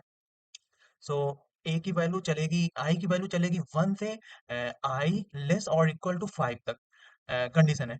एंड आई की value first use then increment रहेगा, means I is equal to 1 पहले चलेगा, सो आएगा चेकिंग होगा, आई लेस देन और इक्वल टू 5 है, हाँ सही है, आई प्रिंट हो जाएगा, देन इंक्रीमेंट हो जाएगा, आई की वैल्यू 2 होगी, फिर चेकिंग होगा, सो ऐसे ऐसे ऐसे ऐसे 1 2 3 4 5 आपका प्रिंट हो। और बाकी मैं ज़्यादा ये कंडीशन में जाऊंगा नहीं, बाकी आप तो पहले से ही पढ़े होंगे। अब नीचे आते हैं, एरे पढ़ते हैं। सो एरे क्या होता है? An array is a collection of the element of the same data type of the same data type stored in contiguous memory allocation, whereas linked list is not contiguous memory allocation. So array क्या होता है? Same data type को store करता है और contiguous memory allocate होता है। And type of array कितने होते हैं? दो टाइप के होते हैं। पहला one dimension array, whereas single line में वैल्यू होती है, मतलब 1 2 3 4 5 6 वन डायमेंशन समझ सकते हैं, one dimension. And two dimension, इसमें क्या मैट्रिक्स आप पढ़े होंगे, सो टू डायमेंशन मैट्रिक्स जैसे होती है वैसे वैल्यू स्टोर होता है। एग्जाम्पल कोड से देखते हैं। एरे का जो डिफॉल्ट इम्प्लीमेंटेशन होता है, वो पहले डाटा टाइप आएगा, फिर ये सिंबल आएगा ब्रैकेट का, फिर एरे का नेम आएगा, फिर न्यू वैल्यू आएगी। न्यू क्या होता है? न्यू आपका डायनेमिक मेमोरी एलोकेशन होता है। सो पहले मेमोरी एलोकेट होगी, फिर डाटा टाइप आएगा, फिर 5 आएगा। ए- और एक और इम्प्लीमेंटेशन होता है एरे का, यहाँ पे कर्ली ब्रैकेट लगा के फिर उसमें वैल्यू आप डायरेक्ट डाल सकते हैं। ये एरे की साइज बताता है, 5 साइज है एरे की। सो यहाँ पे देखते हैं, ये डिफॉल्ट वाला वही जो बता रहा था आपसे, कर्ली ब्रैकेट लगा के 1 2 3 आप लिख सकते हैं ऐसे भी, या 1 2 3 जितनी वैल्यू आप इसमें डाल सकते हैं डाल सकते हैं। यहाँ पे कोई एज ए फिक्स लेंथ नहीं होता है, but after declared fix length हो जाता है यहाँ पे, बल्कि फिक्स से पहले से ही रहता है। सो आप जैसा जानते ही हैं, एरे फिक्स लेंथ का ही होता है। अब इस एरे को आप डायरेक्ट एक्सेस कर सकते हैं इंडेक्स से, बट अगर आपको एरे को फर्स्ट इंडेक्स से लास्ट इंडेक्स तक प्रिंट करवाना है तो लूप लगाना पड़ेगा। तो यहाँ पे लूप लगा के हम वैल्यू प्रिंट करवाए हैं, 10 20 30 प्रिंट हो गया है। और ऐसे सेम डिक्लेयर करते हैं 2D एरे, 2D एरे में पास सेम ही रहेगा। ये जो सिंगल एक एरे है ना, इसमें मल्टीपल एरे आएंगे, और यहाँ भी कर्ली ब्रैकेट लगेगा, यहाँ भी कर्ली ब्रैकेट लगेगा। देखो, एक यहाँ पे कर्ली ब्रैकेट लगा, फिर इसके अंदर एक एरे आ गया, फिर कामा आ गया, फिर इसके अंदर एक एरे आ गया, फिर कामा आ गया, फिर इसके अंदर एक एरे आ सकता है, ऐसे ऐसे बहुत सारे एरे आ सकते हैं। सो इसको एक्सेस कैसे करेंगे इसको? वो 1D था तो 1 ब्रैकेट लगा देते हैं, अब 2D है तो 2D में जैसे आप मैट्रिक्स जो पढ़ा होगा वो विजुलाइज कर सकते हैं वहां से। सो मैट्रिक्स फॉर्म में 1 1 प्रिंट करवा सकते हैं। सो 1 1 क्या होगा? अगर आप मैट्रिक्स ऐसे बनाए होंगे, देखे होंगे, सो दिखाते हैं। ये क्या होता है? ये 0 0 0 1 एंड 1 0 एंड 1 1। सो 1 1 पे क्या था? 4 था आपका। और ये कितने ऑर्डर की मैट्रिक्स है? 1 क्रॉस 1 की। अब आगे बढ़ते हैं। सो एरे की प्रॉपर्टी क्या होती है? फिक्स साइज होता है, रैंडमली एक्सेस कर सकते हैं by the help of the index, and store in heap memory, heap memory में स्टोर होती है। अब आते हैं स्ट्रिंग पे। स्ट्रिंग क्या होता है? String is a sequence of character in Java. जो स्ट्रिंग होता है वो कैरेक्टर का सीक्वेंस होता है। It is an object of the string class. जो आपको बताया था मैं पहले ही, जो स्ट्रिंग होती है वो क्लास होती है। जो ये स्ट्रिंग है ये क्लास है। ये स्ट्रिंग क्लास है जो कहाँ डिफाइन होती है? जावा डॉट लैंग पैकेज में डिफाइन होती है। और आपसे बताया भी था, Java dot lang package defaultly होता है, मतलब उसको इंपोर्ट करने की जरूरत नहीं होती है। सो स्ट्रिंग को दो तरह से डिफाइन कर सकते हैं, क्रिएट कर सकते हैं। पहला है यूजिंग लिटरल, ऐसे ही सिंपली स्ट्रिंग लिखो और स्ट्रिंग बना दो। और दूसरा है यूजिंग ऑब्जेक्ट, ऑब्जेक्ट क्रिएट करना पड़ेगा स्ट्रिंग का। और मैं बताया था ऑब्जेक्ट उसी का बनेगा जो क्लास है। सो स्ट्रिंग क्लास है तो इसका ऑब्जेक्ट बन गया यहाँ पे। सब कॉमन मेथड होते हैं स्ट्रिंग का। एंड उसके बाद कैर ऐड करके एक एक इंडेक्स से आप प्रिंट करवा सकते हैं जावा को। इक्वल्स डॉट इक्वल्स का यूज करके आप वैल्यू को दो वैल्यू की कंपैरिजन कर सकते हैं। सब स्ट्रिंग करके उसमें से स्ट्रिंग निकाल सकते हैं।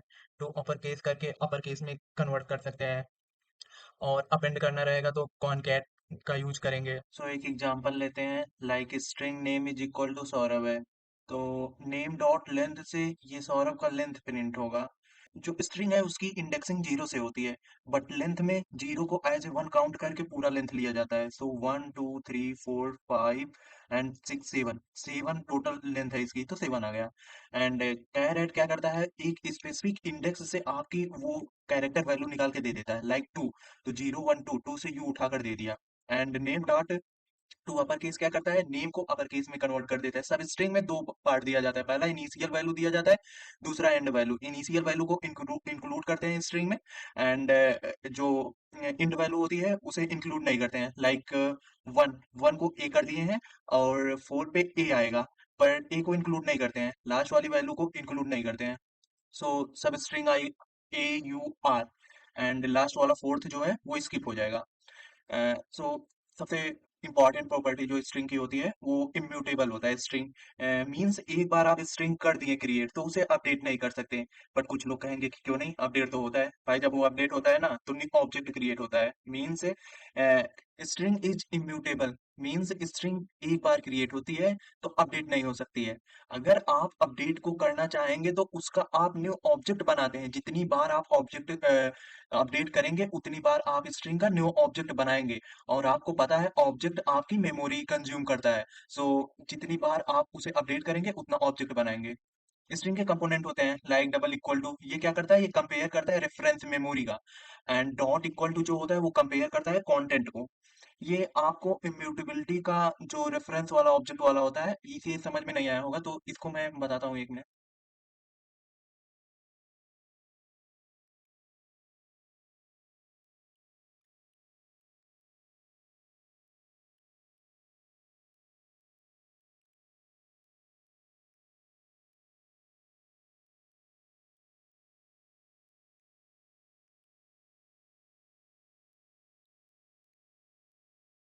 सो मैंने लिखा है string p is equal to new string.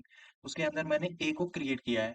ये स्ट्रिंग को क्रिएट करने का एक वे होता है। आपको दो वे बताया था, एक लिटरल था और एक ऑब्जेक्ट के द्वारा। सो ये ऑब्जेक्ट के द्वारा है। ये बनते ही क्या होगा कि आपके मेमोरी में एक p नाम का पार्ट यहाँ पे रिजर्व हो जाएगा। हीप मेमोरी में p नाम का पार्ट रिजर्व हो जाएगा।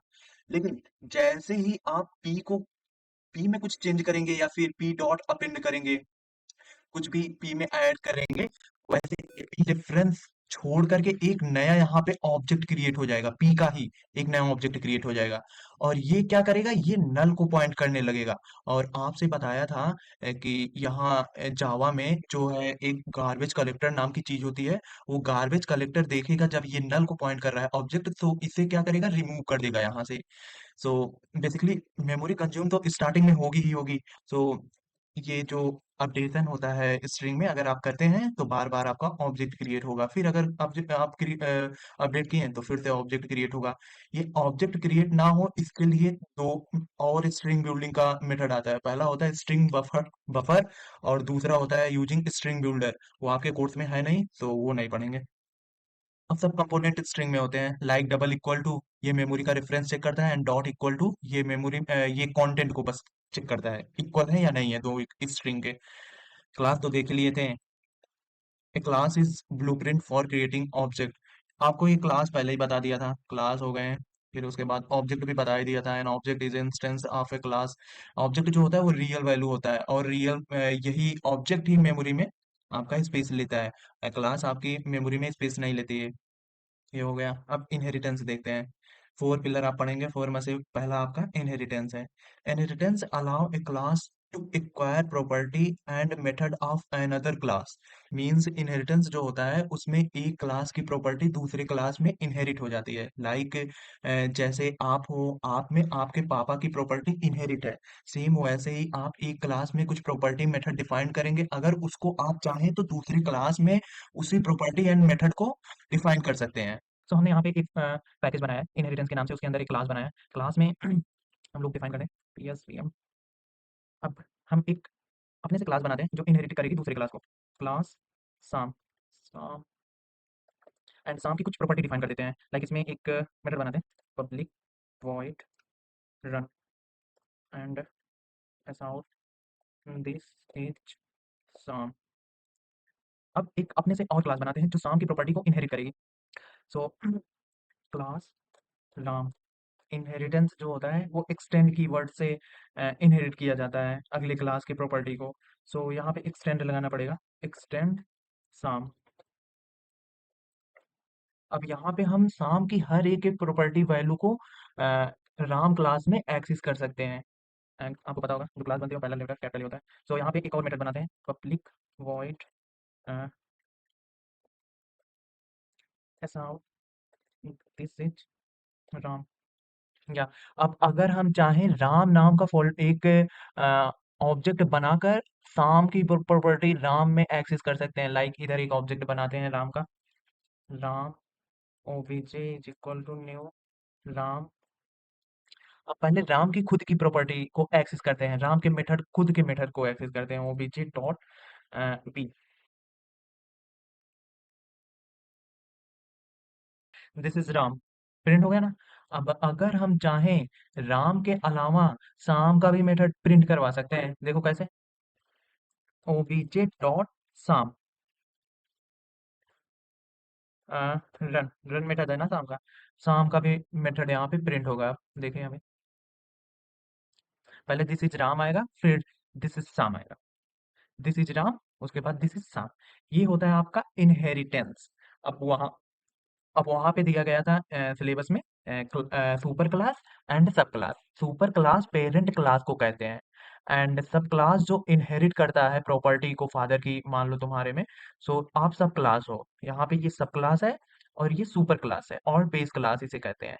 सो क्लास भी हो गया आपका, देखते हैं, क्लास सुपर क्लास हो गए एंड सब क्लास दोनों हो गए। पेरेंट और बेस क्लास को सुपर क्लास कहते हैं एंड चाइल्ड और डिराइव्ड क्लास को सब क्लास कहते हैं। इसके सामने एग्जांपल दिए गए हैं डॉग वाला, आप देख लीजिएगा। अब यहाँ पे आते हैं मेथड ओवरराइडिंग, ये हम पढ़ चुके हैं ऑलरेडी, आपको उसमें बताए थे क्या कहते हैं, फाइनल वाला जो मेथड को फाइनल कर देते हैं तो ओवरलोडिंग नहीं हो पाता है, वही सेम ही है यहाँ पे। सो इसको देखते हैं।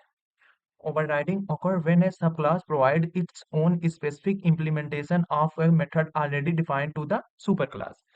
वही हुआ, सुपर क्लास में ऑलरेडी डिफाइंड है, फिर भी इनहेरिटेंस की यूज करके जो सेम ही प्रॉपर्टी अगर हम चाइल्ड क्लास में डिफाइन करें तो वहाँ पे ओवरलोडिंग ओवरराइडिंग का कॉन्सेप्ट आता है। तो इसमें कुछ रूल होते हैं, जैसे same method name, return type and parameter, आप देखे भी थे उसमें, मस्ट बी ए सब क्लास। सब क्लास आते ही इनहेरिटेंस की प्रॉपर्टी वहाँ पे आ जाती है। Use at the rate overriding annotation, इसका यूज करते हैं चेक करने के लिए कि ओवरराइडिंग हो रहा है या नहीं हो रहा है। कुछ की फीचर है इसके, जैसे लाइक जो ये ओवरराइडिंग होता है ये रन टाइम पॉलीमॉर्फिज्म में होता है, आपको अभी बताएंगे। रिक्वायर होता है इनहेरिटेंस में क्योंकि सब क्लास बनेगा वहाँ पे। सुपर कीवर्ड का यूज करके हम पेरेंट क्लास के मेथड को कॉल कर सकते हैं, ये वेरी वेरी इंपॉर्टेंट है एज ए इंटरव्यू परस्पेक्टिव से। आपको वहाँ पे पूछेंगे सुपर क्लास का यूज क्यों होता है, एंड अभी हम बताएंगे उसका। सब क्लास प्रोवाइड स्पेसिफिक इम्प्लीमेंटेशन, अब थोड़ा सा ओवरव्यू लेते हैं आपका। चलो हम खुद ही बनाते हैं इसको, क्या है, मेथड ओवर राइडिंग कोडिंग करते हैं। सो यहाँ पे हम देख सकते हैं कि आपका एक मैंने साम नाम का पहले क्लास बनाया, फिर उसे एक्सटेंड करवाया राम में। वेयर एज हम देख चुके हैं कि मेथड ओवर राइडिंग में क्या होता है, जो आपका पेरेंट क्लास में ऑब्जेक्ट, जो पेरेंट क्लास में मेथड बना होता है सेम उसी के नाम से जो चाइल्ड होता है उसमें भी बनता है ऑब्जेक्ट। तो मैंने उसी के नाम से सेम ऑब्जेक्ट बना लिया। ओवरराइडिंग हम लोग देखते हैं, मैंने एक क्या किया है, पैकेज बनाया ओवरराइडिंग का, उसके अंदर मेन क्लास बनाया है। सो मेन क्लास बनाया, फिर उसके बाद पीएसबीएम लिख दिया है। अब ओवरराइडिंग क्या कहता है कि इनहेरिटेंस तो होगा ही होगा।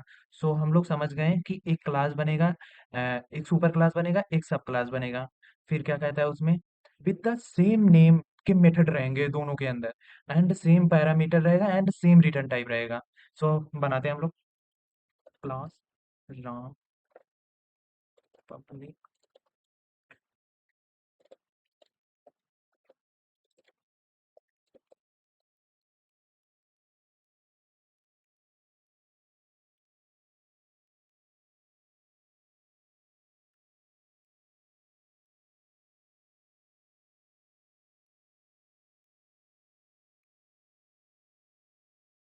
सो हमने पहले सुपर क्लास बना दिया एंड उसके बाद एक्सटेंड करवा के सब क्लास में साम बना दिया। एंड जैसा कि उसमें कहा गया था, रन नाम का जो मेथड होगा वो same as it is child class में नेम सेम मेथड होगा। सो रन नाम का हमने इसमें भी बनाया है, एंड उसमें कहा गया था कि जो चाइल्ड क्लास में मेथड रहेगा उसमें टिक करने के लिए क्रॉस की ये मेथड ओवर राइडिंग है या नहीं, एनोटेशन यूज करते हैं at the rate method over riding का, ओवरराइडिंग। तो देखिए यहाँ पे कोई एरर नहीं आया है, ओवरराइडिंग का कॉन्सेप्ट यानी यहाँ पे फुलफिल हो रहा है। सो यहाँ पे ऑब्जेक्ट बनाते हैं, obj is equal to new sum, या अब एक्सेस करते हैं obj डॉट रन, या कोई बता सकता है क्या आंसर आएगा? क्योंकि रन तो इसमें भी है, रन तो इसमें भी है, और हमने यहाँ पे साम ना बना करके राम बना दिया है। आप देखे होंगे इससे पहले दोनों में साम साम ही रहता था, इस बार देखो यहाँ पे राम बन गया है और यहाँ पे साम है, और यहाँ पे रन कॉल हो रहा है। सो क्या आंसर आना चाहिए? Let's check it. This is Ram. ऐसा क्यों हुआ? देखो, ऑब्जेक्ट तो इसी का बनेगा, साम का ही ऑब्जेक्ट बनेगा, बट जो साम का ऑब्जेक्ट बना है इसका रेफरेंस जाके राम में स्टोर होगा। फिर से ऑब्जेक्ट क्रिएशन तो साम का ही होगा, बट इसका रेफरेंस राम में होगा। सो इसलिए हम हमारा ऑब्जेक्ट जो बन रहा है वो साम का ही बन रहा है, तो साम में आ रहा है।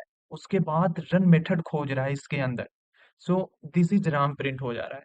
अब कुछ लोग बोलेंगे भाई तब हम ये वाले राम के मेथड का कैसे हम एक्सेस करेंगे?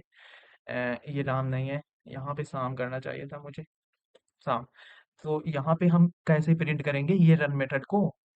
With the help of the super, super keyword, super dot, अब जो ऊपर का मेथड है रन, अब यहाँ पे क्या होगा? पहले फ्लो ऑफ कंट्रोल देखो, आएगा आपका पहले प्रोग्राम मेन खोजेगा, मेन के अंदर जाएगा राम में, राम से ऑब्जेक्ट क्रिएशन किसका हो रहा है? साम का। फिर आएगा यहाँ से साम में, साम में आने के बाद देखेगा मेथड क्या है? साम का। फिर यहाँ पे जाएगा, मेथड बना है रन नाम का, मेथड ऑब्जेक्ट में क्रिएट किया गया है साम का। फिर यहाँ से आएगा वॉइड रन में, क्योंकि मेथड तो यही है ना, तो यहाँ पे आएगा। फिर यहाँ पे देख रहा है सुपर डॉट रन बुक को पहले कॉल किया गया है। सो सुपर जो होता है वो सुपर क्लास को रेफर करता है, सुपर कीवर्ड जो होता है वो चाइल्ड से सुपर क्लास को रेफर करता है। तो यहाँ पे आ जाएगा, अब सुपर में देखेगा डॉट, ये जो डॉट रन नाम का मेथड है वो सुपर में कहाँ है? फिर यहाँ पे आएगा, फिर ये दिस इस नाम को एग्जीक्यूट करेगा। अब यहाँ से एग्जीक्यूट करने के बाद जैसे ही ये ब्लॉक ऑफ कोड टर्मिनेट होगा ये यहाँ पे आ जाएगा इस लाइन पे, एंड उसके बाद प्रिंट कर देगा दिस इज साम। तो प्रिंट करवाते हैं एक बार, देखते हैं। या देख सकते हैं, अब यहाँ पे अगर चाह ले एग्जामिनर तो बहुत अच्छे अच्छे क्वेश्चन बन सकते हैं। लाइक यहाँ पे अगर मैंने पैरामीटर दे दिया, सेट कर दिया, और फिर यहाँ से आप कैसे पैरामीटर को यहाँ पे पास करेंगे, बहुत अच्छे अच्छे क्वेश्चन बनेंगे, बहुत हाई लेवल के क्वेश्चन। बट इतना आपके यूनिवर्सिटी में पूछेगा नहीं, तो रहने देते हैं, बहुत ज़्यादा हो जाएगा नहीं तो आपके लिए। ओवरलोडिंग ओवरराइडिंग भी देख लिए मेथड का, सुपर वाला बताए थे ना, सुपर वाला, सुपर वाला ही कहीं लिखाए थे यार। अ, हाँ यहाँ है, अ, हाँ, super keyword is use to call parent method. आपको बताए थे ना, सुपर लगाते ही पेरेंट मेथड क्लास को रेफर करेगा, फिर वहां से आपका वॉइड मेथड को रेफर करने लगेगा, डॉट जो होता है, डॉट। उसके बाद ये आप देख लीजिएगा, एक सिंपल सा एग्जांपल है। अब मेथड ओवरलोडिंग पे आते हैं। मेथड ओवरलोडिंग क्या होता है? Basically same name with the different parameter. एक क्लास बनाएंगे उसके अंदर बहुत सारे हम अगर मेथड बना दें, लेकिन मेथड के नेम सेम ही हो बट पैरामीटर डिफरेंट हो, तो हम लोग मेथड ओवरलोडिंग करते ही क्यों हैं? अगर हम लोग देखें तो क्यों करते हैं? भाई मेथड ओवरलोडिंग करने से हमारा रीयूजेबिलिटी बढ़ती है। कैसे? एक बार देखते हैं, आ जाओ इधर। यहाँ चलते हैं, एक पैकेज बनाते हैं, पैकेज बनाएंगे मेथड ओवरलोडिंग, और पैकेज के अंदर बनाते हैं क्लास मेन नाम की, मेन। अब इसके अंदर पी एस वी एम, अब यहाँ से हम मेथड ओवरलोडिंग सीखते हैं, पहले क्लास बनाते हैं, class Ram.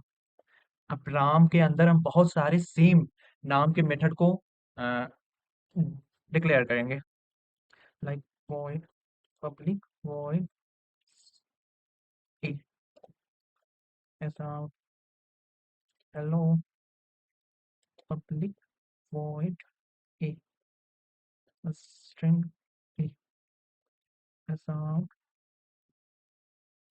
This is a public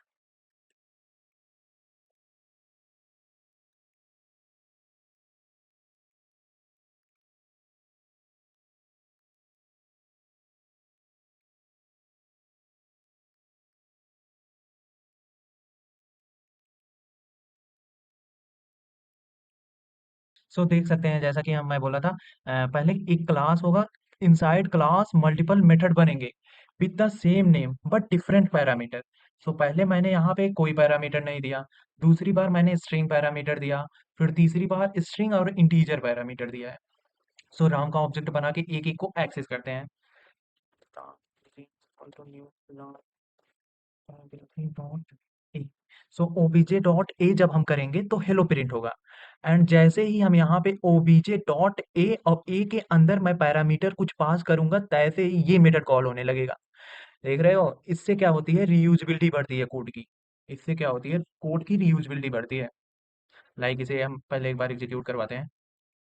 hello, अगर हमने यहाँ पे ओबीजे डॉट ए और स्ट्रिंग दिया, स्ट्रिंग में शुभ शाम दिया, हाँ, शुभ शाम दूंगा तो क्या प्रिंट होगा, कौन सा इसमें चलेगा, स्ट्रिंग वाला चलेगा, ए, दिस इज शुभ शाम।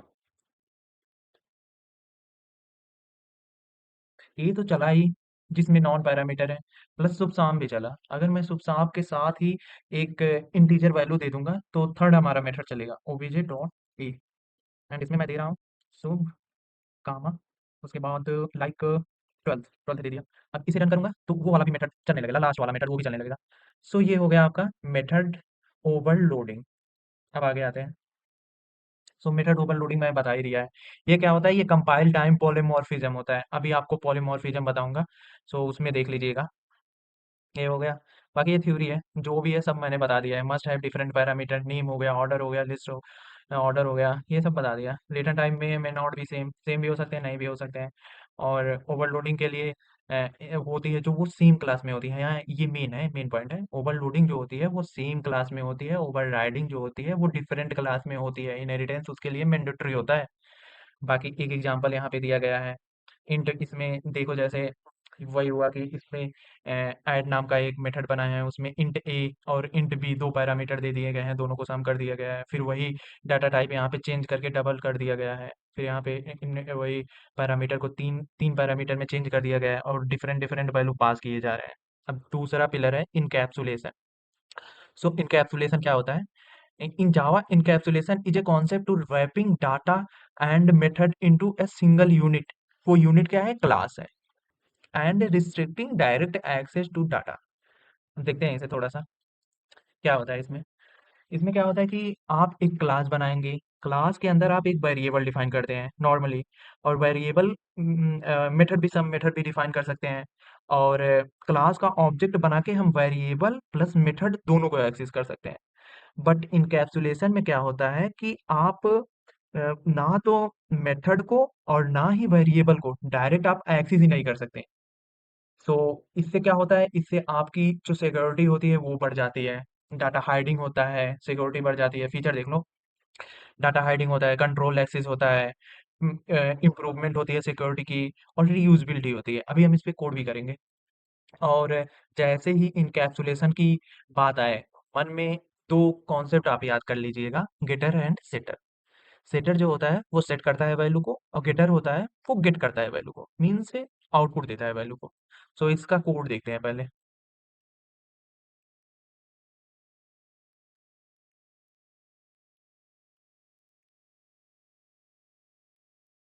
सो हमने सो हमने क्या किया है, इनकैप्सुलेशन नाम का एक पैकेज बनाया है, उसके अंदर मेन मेथड बनाया है। अब मेन मेथड के अंदर में कोड लिखते हैं, psvm। और पहले मैं कोड लिख देता हूँ, फिर एक एक बारी बारी से आपको समझाऊंगा।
पहले एक हम क्लास डिफाइन करेंगे, फिर क्लास के अंदर जो भी मेथड होगा और जो भी हमारा इंस्टेंस वेरिएबल होगा या फिर जो भी वेरिएबल होगा वो direct outside the class access नहीं रहेगा।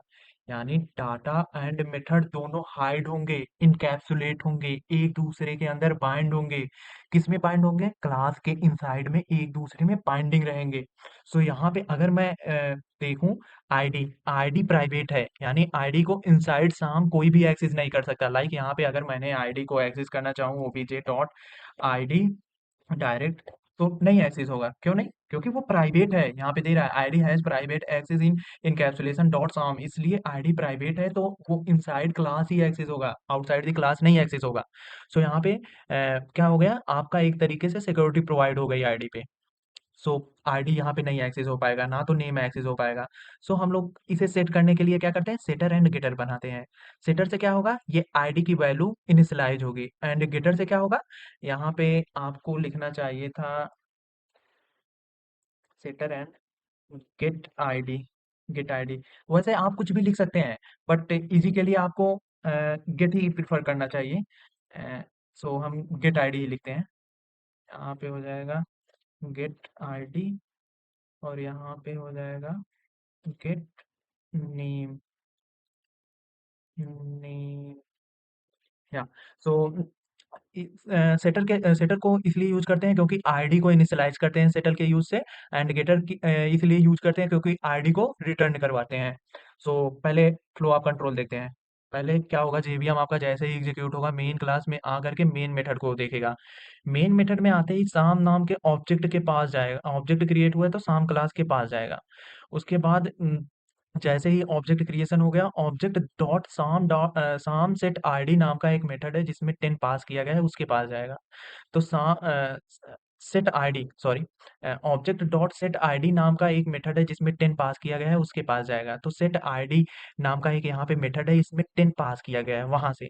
सो दिस का मैंने यूज आपको बताया था। दिस क्या करता है, करेंट क्लास के इंस्टेंस वेरिएबल को रिफर करता है। सो अगर यहाँ पे आईडी एंड ये इंट आईडी दोनों सेम होते हैं, तो यहाँ पे इन दोनों को डिस्टिंग्विश करने के लिए दिस का यूज करते हैं। तो दिस जो है ये इस आईडी को रेफर कर रहा है, एंड ये वाला जो आईडी है ये वाले आईडी को, पैरामीटर आईडी वाले को रेफर कर रहा है। सो दिस डॉट आईडी से यहाँ पे 10 फिट हो जाएगा, यहाँ पे 10 इनिशियलाइज हो जाएगा। फिर आपका गेट डॉट आईडी जैसे ही वहां से ऑब्जेक्ट से एक्सेस करेंगे, गेट डॉट आईडी को जैसे ही कॉल करेंगे वो क्या रिटर्न कर देगा, आईडी को। सो आईडी हमारी प्रिंट हो जाएगी। ऐसे ही सेम स्ट्रिंग को सेट किया गया है, स्ट्रिंग को पहले सेट कर लिया है, फिर उसका स्ट्रिंग का नेम गेट कर लिया गया है। सो ये पूरा सिनेरियो आपका बनता है इनकैप्सुलेशन का। इनकैप्सुलेशन हो गया, इनकैप्सुलेशन हो गया आपका। कोड में शेयर कर दूंगा, उसकी टेंशन मत लेना। डाटा हाइडिंग के लिए पॉलीमॉर्फिज्म अब बताता हूँ। पॉलीमॉर्फिज्म मीन्स मेनी फॉर्म होता है। लाइक आप स्टूडेंट हो, अभी आप घर जाते हो तो घर का एक एज ए बच्चे की तरह, मतलब अपने पेरेंट के बच्चे हो गए, और कॉलेज रहते हो स्टूडेंट ट्रीट करते हो। सेम ऐसे जावा में भी होता है। तो पॉलीमॉर्फिज्म जो होता है वो दो टाइप का होता है। पहला होता है कंपाइल टाइम पॉलीमॉर्फिज्म, दूसरा होता है रन टाइम पॉलीमॉर्फिज्म। जो कंपाइल टाइम पॉलीमॉर्फिज्म होता है वो ओवरलोडिंग होता है, एंड रन टाइम पॉलीमॉर्फिज्म जो होता है वो मेथड ओवरराइडिंग होता है। So basically method overloading and method overriding आपको ऑलरेडी मैंने पहले बता चुका हूँ, फिर भी याद दिला दे रहा हूँ। जो कंपाइल टाइम पॉलीमॉर्फिज्म होता है वो मेथड ओवरलोडिंग होता है। मेथड ओवरलोडिंग में क्या होता है, same name with the different parameter. वहां पे हमने एक ही क्लास बनाया था, उसके अंदर हमने मल्टीपल मेथड बनाए थे, एंड डिफरेंट पैरामीटर पास कर करके एक एक को एक्सेस किया था। तो वहां पे क्या हो रहा था, वहां पे पॉलीमॉर्फिज्म का कॉन्सेप्ट लग रहा था। क्यों? क्योंकि जैसे ही हम पैरामीटर बदल दे रहे थे, दूसरा एक्शन परफॉर्म हो जा रहा था, दूसरा मेथड कॉल हो जा रहा था। यानी कि एक ही हम ऑब्जेक्ट बना के वहां से मल्टीपल एक्शन परफॉर्म करवा रहे थे, इसलिए वहां पर पॉलीमॉर्फिज्म कॉन्सेप्ट फुलफिल हो रहा है। उसके बाद रन टाइम पॉलीमॉर्फिज्म में क्या होता है, मेथड ओवरराइडिंग।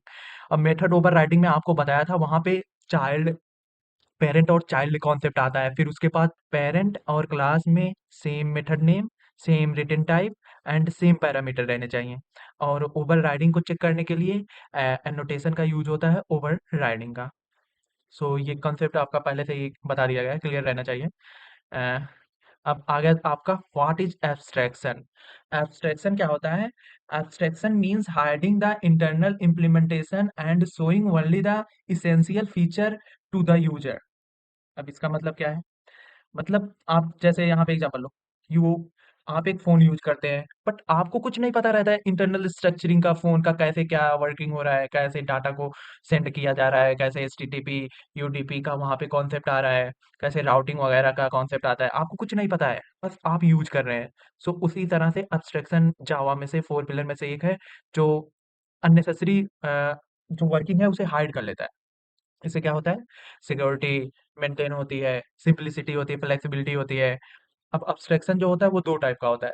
पहला होता है अब्स्ट्रैक्ट क्लास का यूज़ करके, एंड दूसरा होता है इम्प्लीमेंट इंटरफ़ेस का यूज़ करके।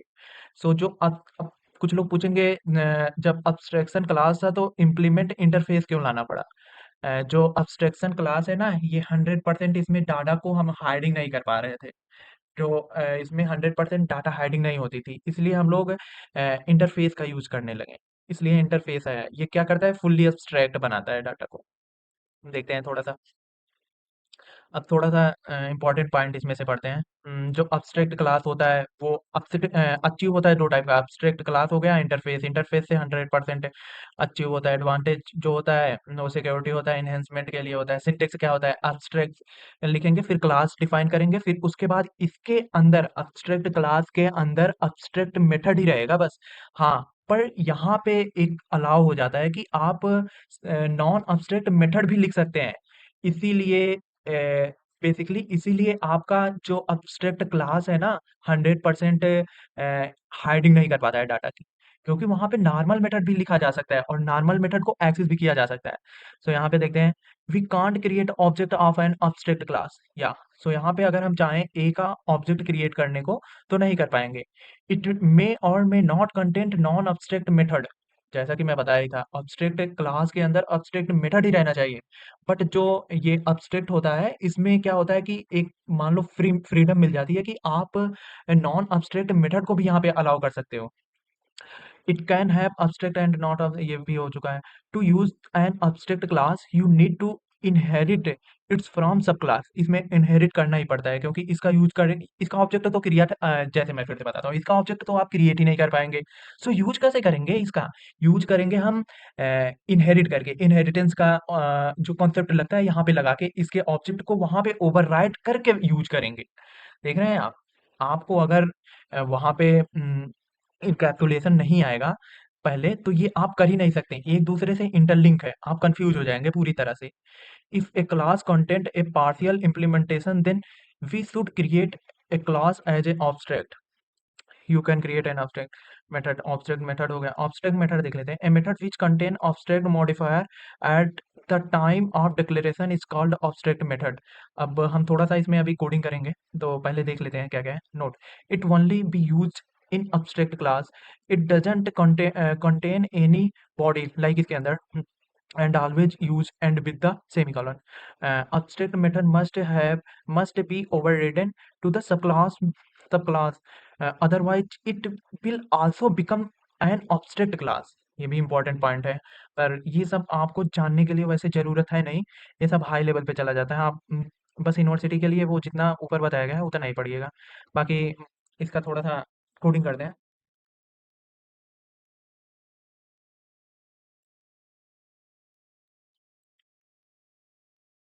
सो मैंने यहाँ पे abstraction नाम का एक पैकेज बनाया है, उसके अंदर हम क्लास बनाते हैं मेन, और क्लास के अंदर लिखते हैं pspm। पहले हम abstraction कीवर्ड से बनाते हैं। सो abstract रहता है उसमें क्लास, क्लास साम। मैं कोड लिख देता हूँ, फिर आपको बारी बारी से एक एक समझाऊंगा। अच्छा।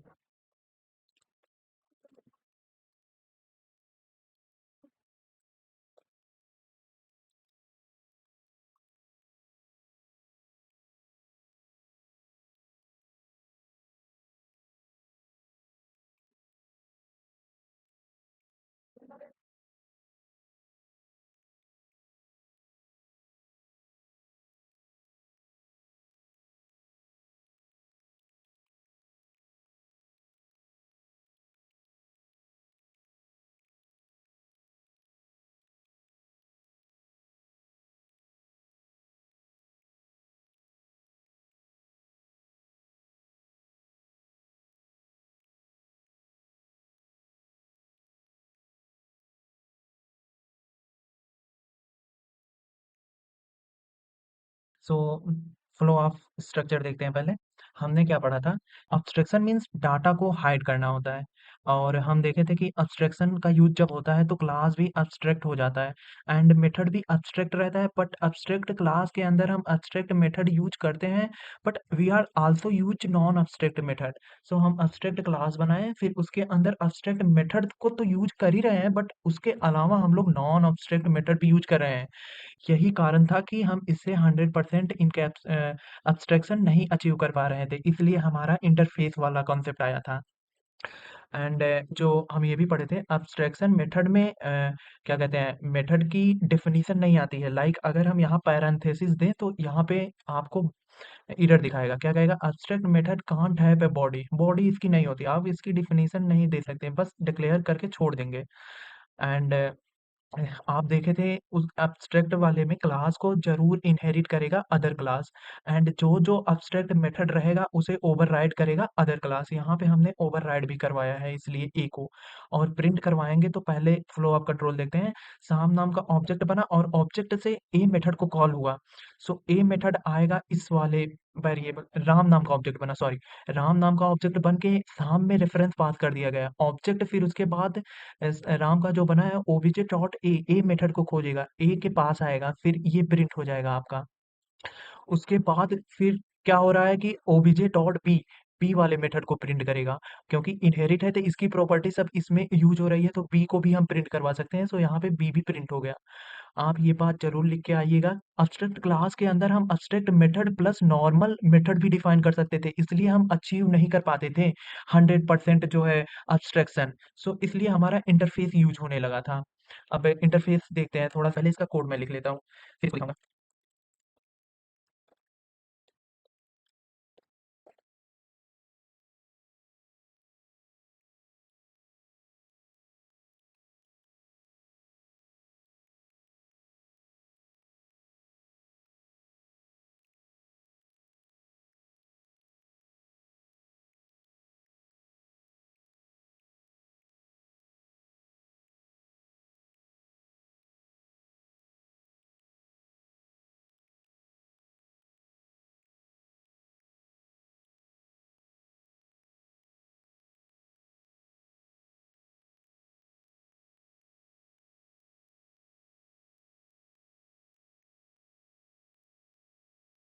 सो बेसिकली हमने क्या किया, पहले मेन मेथड बनाया, मेन क्लास बनाया, फिर मेन मेथड एक बनाया, फिर आपको बताए थे जैसे हम उसमें क्लास बनाते हैं अब्स्ट्रैक्ट में, जब इंटरफेस बनाते हैं तो क्लास की जगह पे इंटरफेस आ जाता है, और वहाँ पे एक्सटेंड कीवर्ड से हम इनहेरिट करते थे, यहाँ पे इम्प्लीमेंट कीवर्ड कीवर्ड का यूज करके इनहेरिट किया जाता है।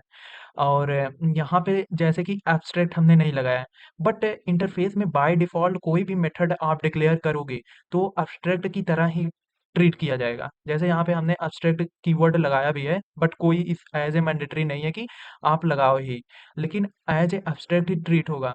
बट व्हेयर एज़ हम देखे थे एब्स्ट्रैक्ट क्लास में, वहाँ पे आपको एब्स्ट्रैक्ट मेथड भी था एंड नॉन एब्स्ट्रैक्ट मेथड भी डिक्लेयर कर सकते थे, जिसके कारण 100% हमारा वहाँ पे अब्स्ट्रैक्शन नहीं अचीव हो पा रहा था।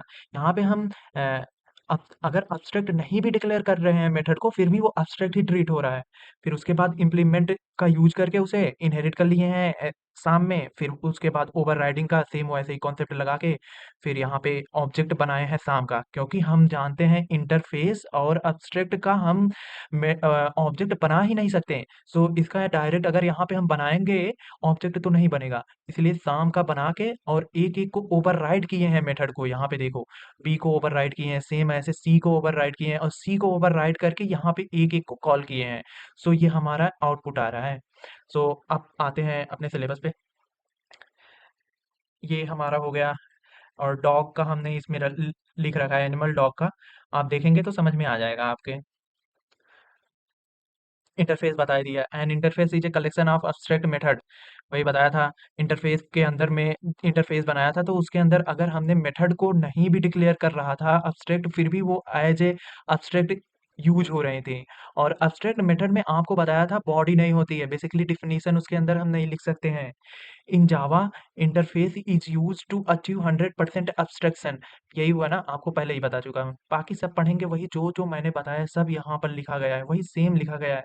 अब आते हैं आपके सिलेबस पर। सो हमने क्या क्या पढ़ लिया, कलर करते हैं। पहले हिस्ट्री देखी जावा की, फिर जेवीएम देखा। जेवीएम क्या करता है, बाइट कोड जनरेट करता है। जेआरई क्या करता है, ये इन्वायरमेंट देता है। जावा इन्वायरमेंट बताया था, उसमें क्या क्या कंपोनेंट आ जाते हैं। जावा सोर्स स्ट्रक्चर बताया था। मैं एक बार रिवाइंड करवाता चल रहा हूँ सबको।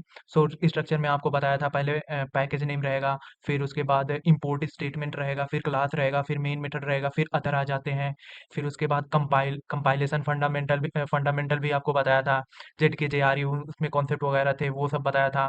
फिर क्लास की डिफिनीशन बताया था कि ब्लूप्रिंट ऑफ एन ऑब्जेक्ट होता है क्लास। उसके बाद फिर कंस्ट्रक्टर बताया था, मेथड क्या होता है, एक्सेस मॉडिफायर बताया था, पब्लिक प्राइवेट डिफॉल्ट प्रोटेक्टेड। फिर स्टैटिक मेंबर बताया था, स्टैटिक मेंबर में बहुत सारे थे। और फिर फाइनल मेंबर बताया था, उसमें फाइनल में आपको बताया था, फाइनल वेरिएबल बताया था, फाइनल क्लास बताया था, फाइनल मेथड मेथड बताया था। फिर कमेंट बताया था, दो टाइप के होते हैं। फिर डाटा टाइप आपको बताया था। फिर वेरिएबल बताया था आपको। फिर ऑपरेटर बताया था। फिर कंट्रोल फ्लो बताया था, उसमें एरे बताया था, स्ट्रिंग बताया था। कंट्रोल फ्लो आपको 3 टाइप का बताया था। फिर उसके बाद क्लास पे आ जाओ, ऑब्जेक्ट वही सेम ऊपर वाला डेफिनिशन रहेगा। फिर इनहेरिटेंस बताया था। फिर सुपर क्लास भी बताया था, सब क्लास भी बताया था। इनहेरिटेंस में आपको बताया था कि जो जो सुपर क्लास होता है उसकी प्रॉपर्टी को इनहेरिट करता है सब class with the help of the extend keyword. फिर ओवरराइडिंग बताया था। ओवरराइडिंग बताया था कि इसके लिए आपको इनहेरिटेंस आना चाहिए। इसमें क्या होता है कि same name and same parameter and same return type होता है। ओवरराइड में बताया था। फिर ओवरलोडिंग बताया था, सेम क्लास के अंदर में लिखा जाता है, सेम नेम मेथड का रहेगा, डिफरेंट पैरामीटर रहेगा। फिर इनकैप्सुलेशन बताया था आपको। इनकैप्सुलेशन में बताया था आपको, गेटर सेटर का यूज करके इनकैप्सुलेट करते हैं, डाटा एंड मेथड को कंबाइन करते हैं। फिर पॉलीमॉर्फिज्म आपको बताया था, जिसमें दो टाइप का होता है। एक रन टाइम पॉलीमॉर्फिज्म होता है, एक कंपाइल टाइम पॉलीमॉर्फिज्म होता है, एक रन टाइम पॉलीमॉर्फिज्म होता है। कंपाइल टाइम में आपको बताया था मेथड ओवरलोडिंग, और रन टाइम में बताया था मेथड ओवरराइडिंग।